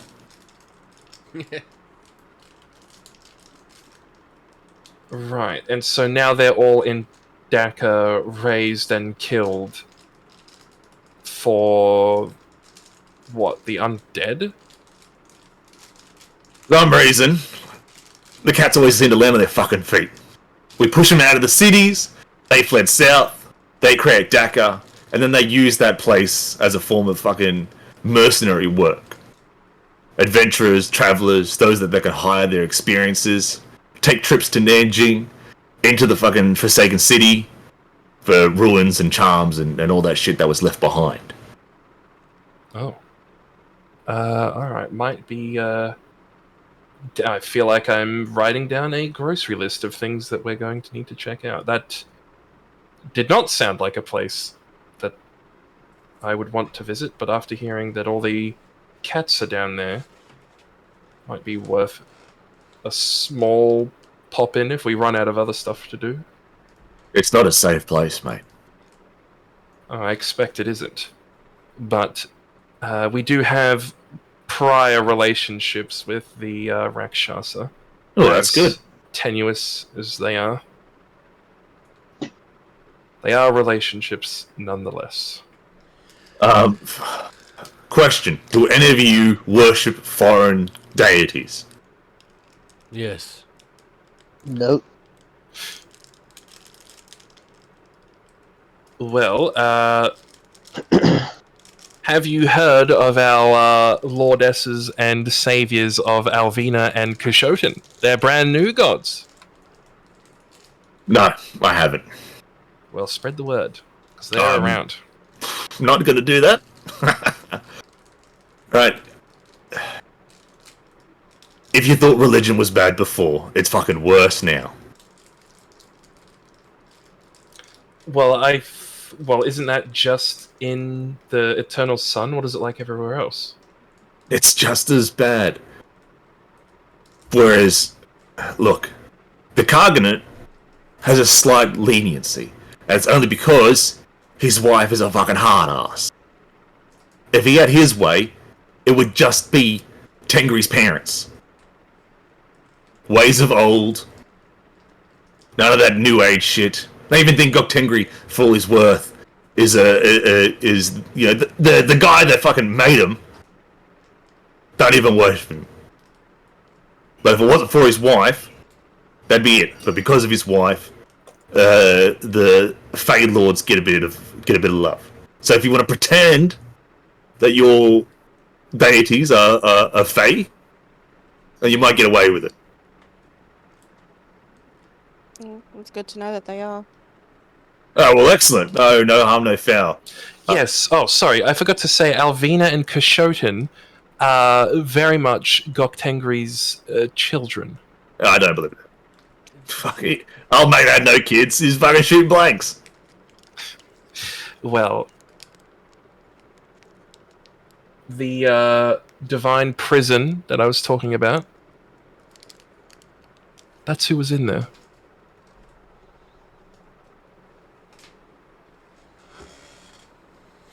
I can't believe that. Oh, look, mate.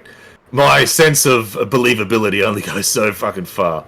Magical, crazy prison? Hey, that's believable. I've been south. I've been to that fucking city. But magic, crazy prison with Gok Tengri's kids? That's a fucking step too far. Yeah, and they were... Oh, actually, no, it wasn't just his children.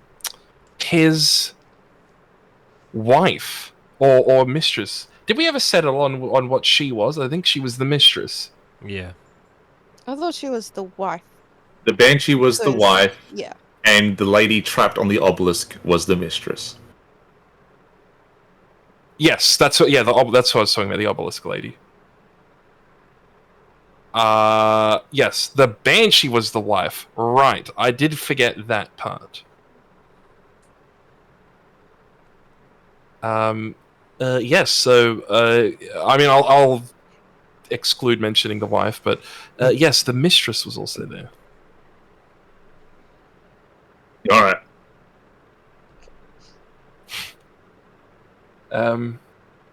I mean, since you're already on the track of not believing us, we actually delivered Alvina. I'm not even going to question that one. Yes, it was very, very not beautiful at all. It was very stressful, actually. Well, isn't all childbirth the same? Stressful and unwanted? Yeah, I really wish I could purge my memory of that. Was it Titania?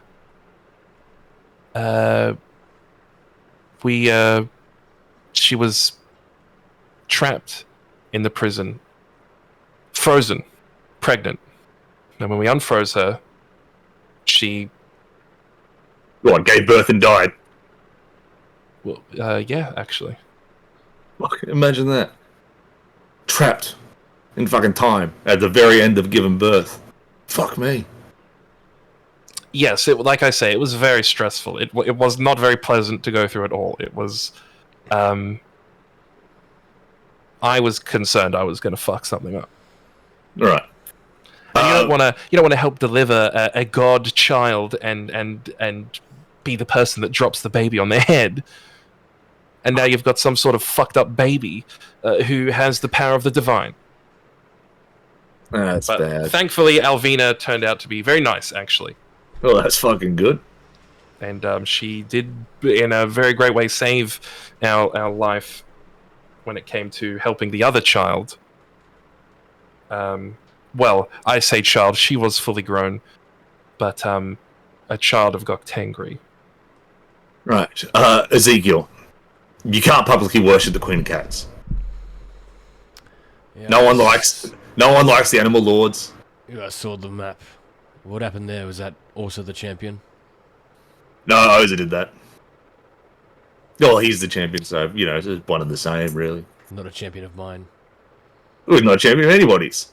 Good. Good. Well, that shouldn't be too difficult. I mean, I didn't even know Ezekiel worshipped the Queen of Cats until, 2 weeks into knowing him. I don't think publicly worshipping the Queen of Cats will be a major issue.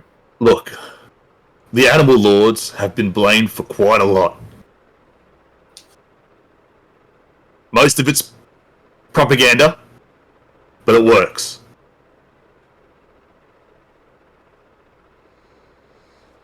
This place fucking sucks so much. And as far as I'm aware of, one animal lord is dead. Which one? The Monkey King.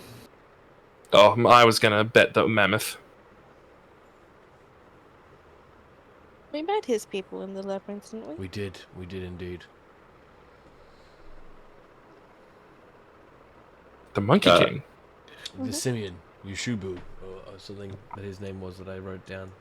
Where's my He was the one that helped us get into the Yeah, got into the Citadel. yeah. Oh. What was his name? His name was Yabon. Yeah, Monkey King died outside of Kangi. Oh, so he was here. Yeah. I guess I Well, don't really know that much about the Animal Lords. Yeah, well, the animal lords aren't really gods, but they are gods. Queen of Cat, Beset, she's actual god. So they're allowed to. They're allowed to fucking come and go as they please. All right. Well, I mean, anything else? There's probably a bunch, to be quite honest. You've gone for 24 years. Like, things have, in the way, stayed the same, but a lot of things have changed. Like, quality of life is just took a downturn, man. That's so depressing.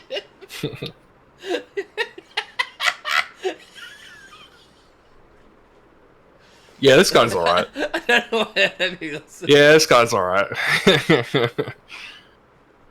Well, I mean, we're not, I don't know, like, heroes or anything, but we do have a lot that we...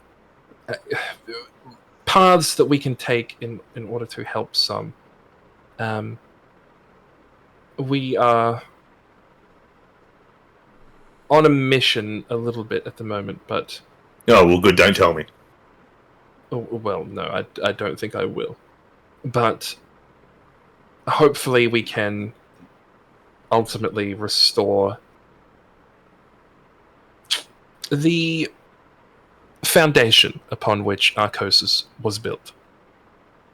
All right, fair enough. With that, he gets up, knocks on the door, it unlocks, swings the door wide open, and he goes, "Make yourself at home," and he walks off. Well, was not expecting telling the truth to be so profitable in that situation. I thought for sure when the word bounty got mentioned that I was going to have to dive out of the way as I was dodging an incoming smite.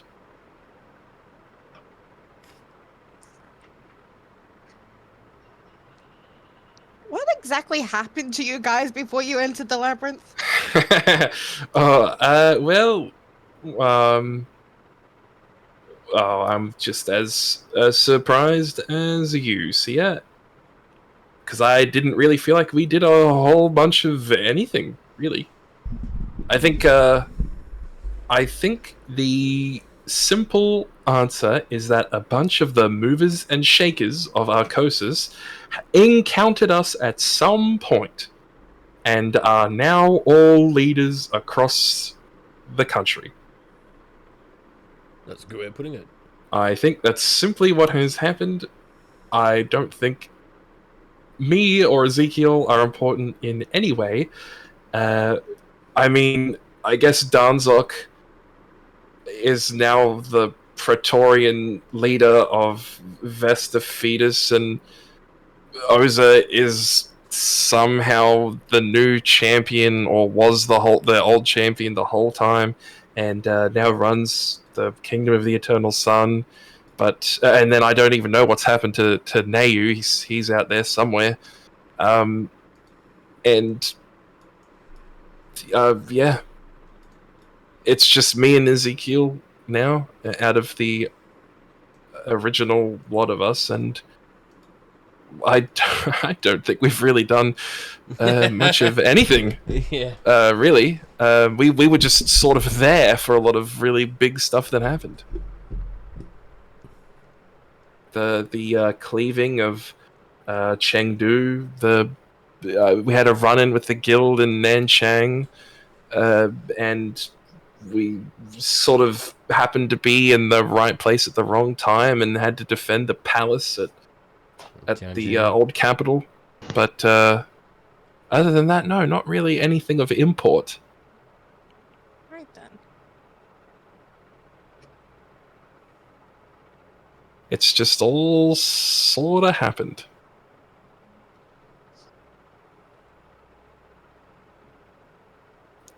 Although I will stress, Oza knows where we are, or will know very shortly, and he is looking for us. And while I don't know if that is a good or a bad thing, from my vision, I will intuit that he's looking us for a bad reason. So did you But not that I don't part on know. good terms? No, we parted on wonderful terms. And he sent us a letter, actually. The letter was very nice. But I guess 24 years can do shit to a person. And he seems quite different. I wondered if potentially the Oza alive right now is not even the same Oza that we knew. He's so different. But If it is, I will kill him. that's not all, though. The reason he knows where we are, and the reason he knows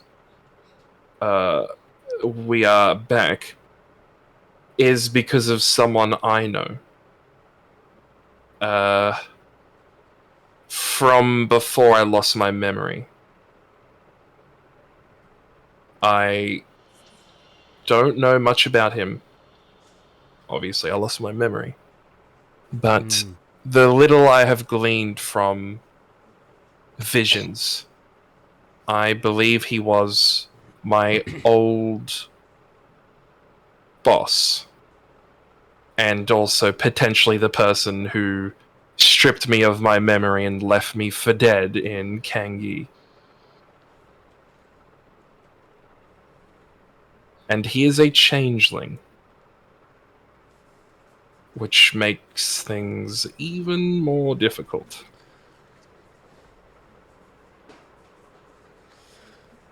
That it does.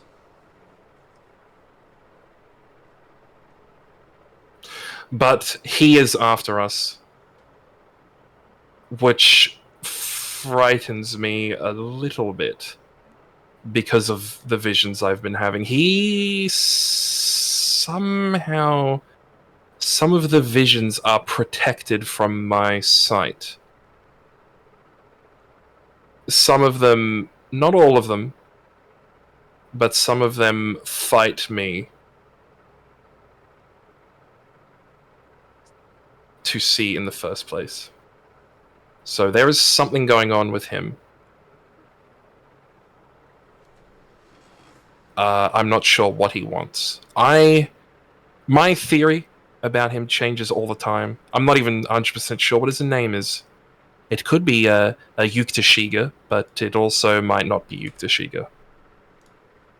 I potentially betrayed him for the Book of Goktangri, or he potentially set me up. I'm not sure. All I know is that he knows me. And he knows I have 3 of the Warlord gems, and he's coming for them.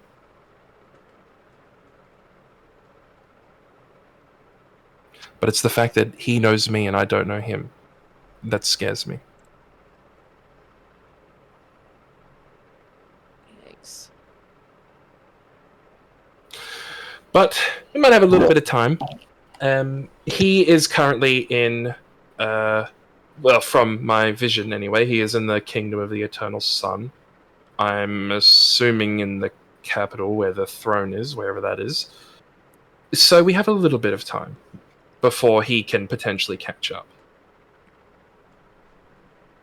That is if he even travels physically.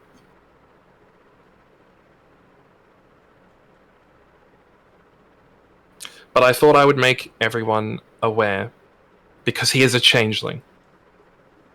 And he can look like anyone. Do changelings gather memories? I'm not sure.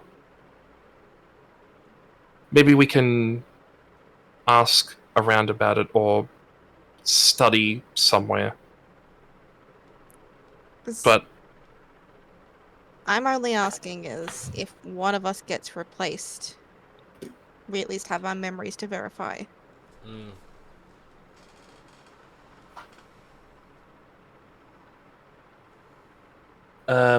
I'm hoping my eyes might be able to verify us. I'll just look into your past, and if I see anything other than you, I will assume it's not you. You Might hear as a well, what you hear a happens cough. if You hear a cough on the door, and a young elvish woman stands at the door in very formal Arcosian attire, and she goes, But what happens if you are the one that gets taken, Finch? What then? Well, then it doesn't matter because I assume he won't be sticking around.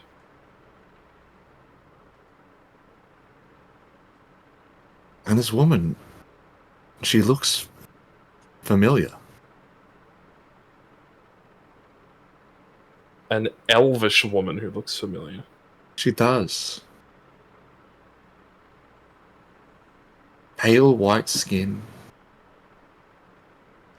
bright silver hair,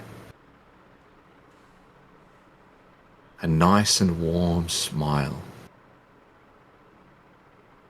And then this thought just pops into your mind, and it's like, God, she's beautiful.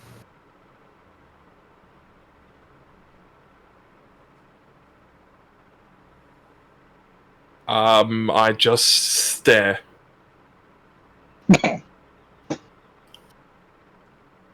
So, Hi. lady, what's your name? Yes, I apologize for intervening in this little troop conversation that you are having. She walks in and she takes a seat. It's very fluid, one motion, like she just glides across. My name is Anastasia.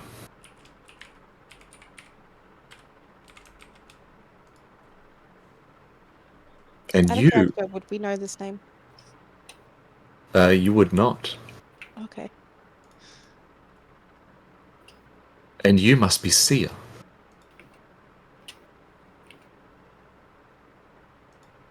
I have heard a little about you. About me. Yes.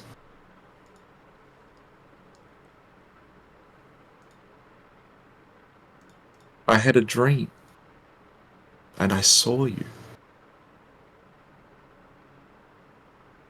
You were in a temple, preaching to a crowd of hundreds.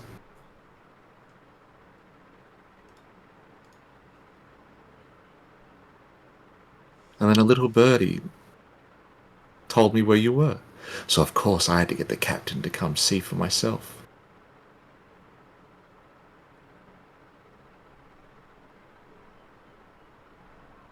Were you already on board? Quite so, yes. I wouldn't say I'm always on board, but I never rarely leave.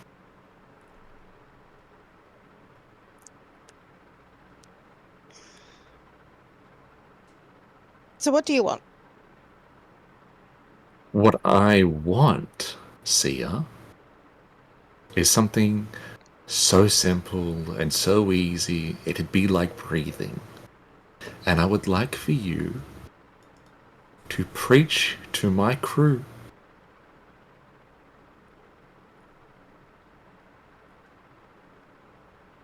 the wonders of your religion.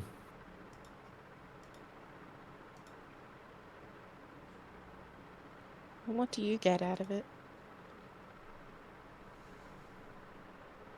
That.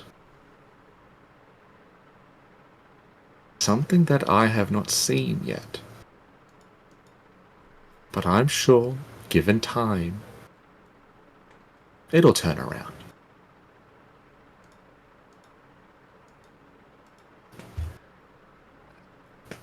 Do all Fae ladies speak in riddles? Yeah. Some of us.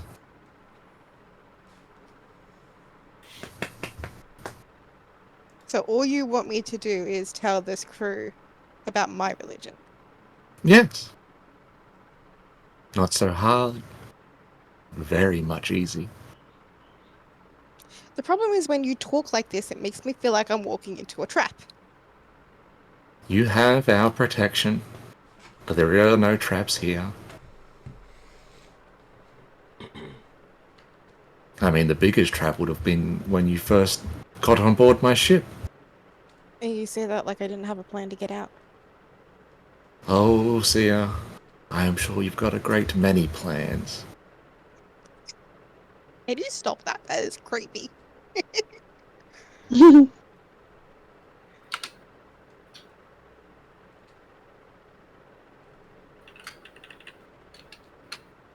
isn't gonna land me in jail, is it? What jail would I put you in? Not you. A change of religion in such a religious world isn't going to be taken lightly. Sia, nothing ever is taken lightly.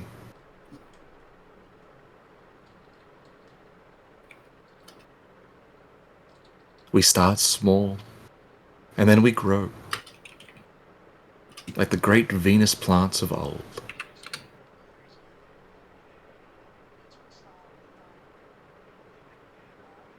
Fine.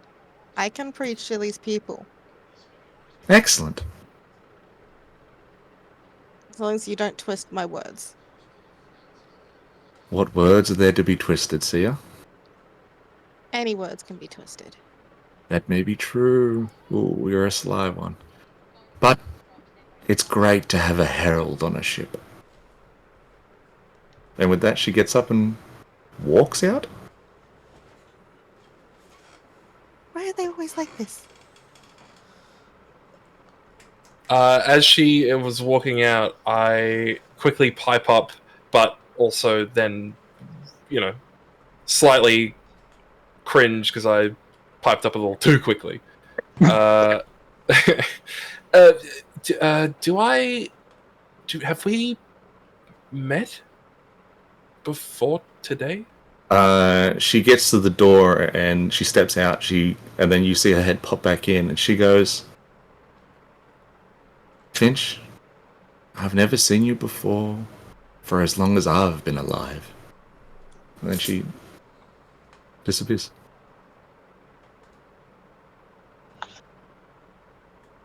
Oh.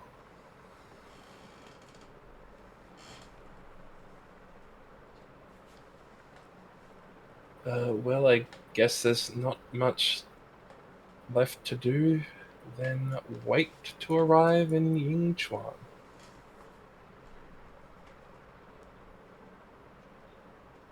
No, you guys are now free to wander the ship.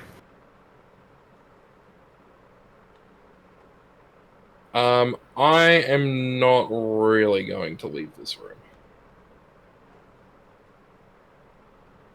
Out of character, Sia kind of sees her mission is to keep Finch safe. So she's going to stick to him as much as she can.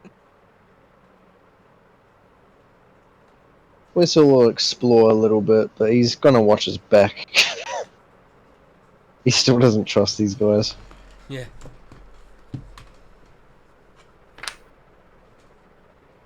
And with that, we will end today's session. That was good, man. That was fun. Damn, feels good to breathe free air. Fucker. Yeah.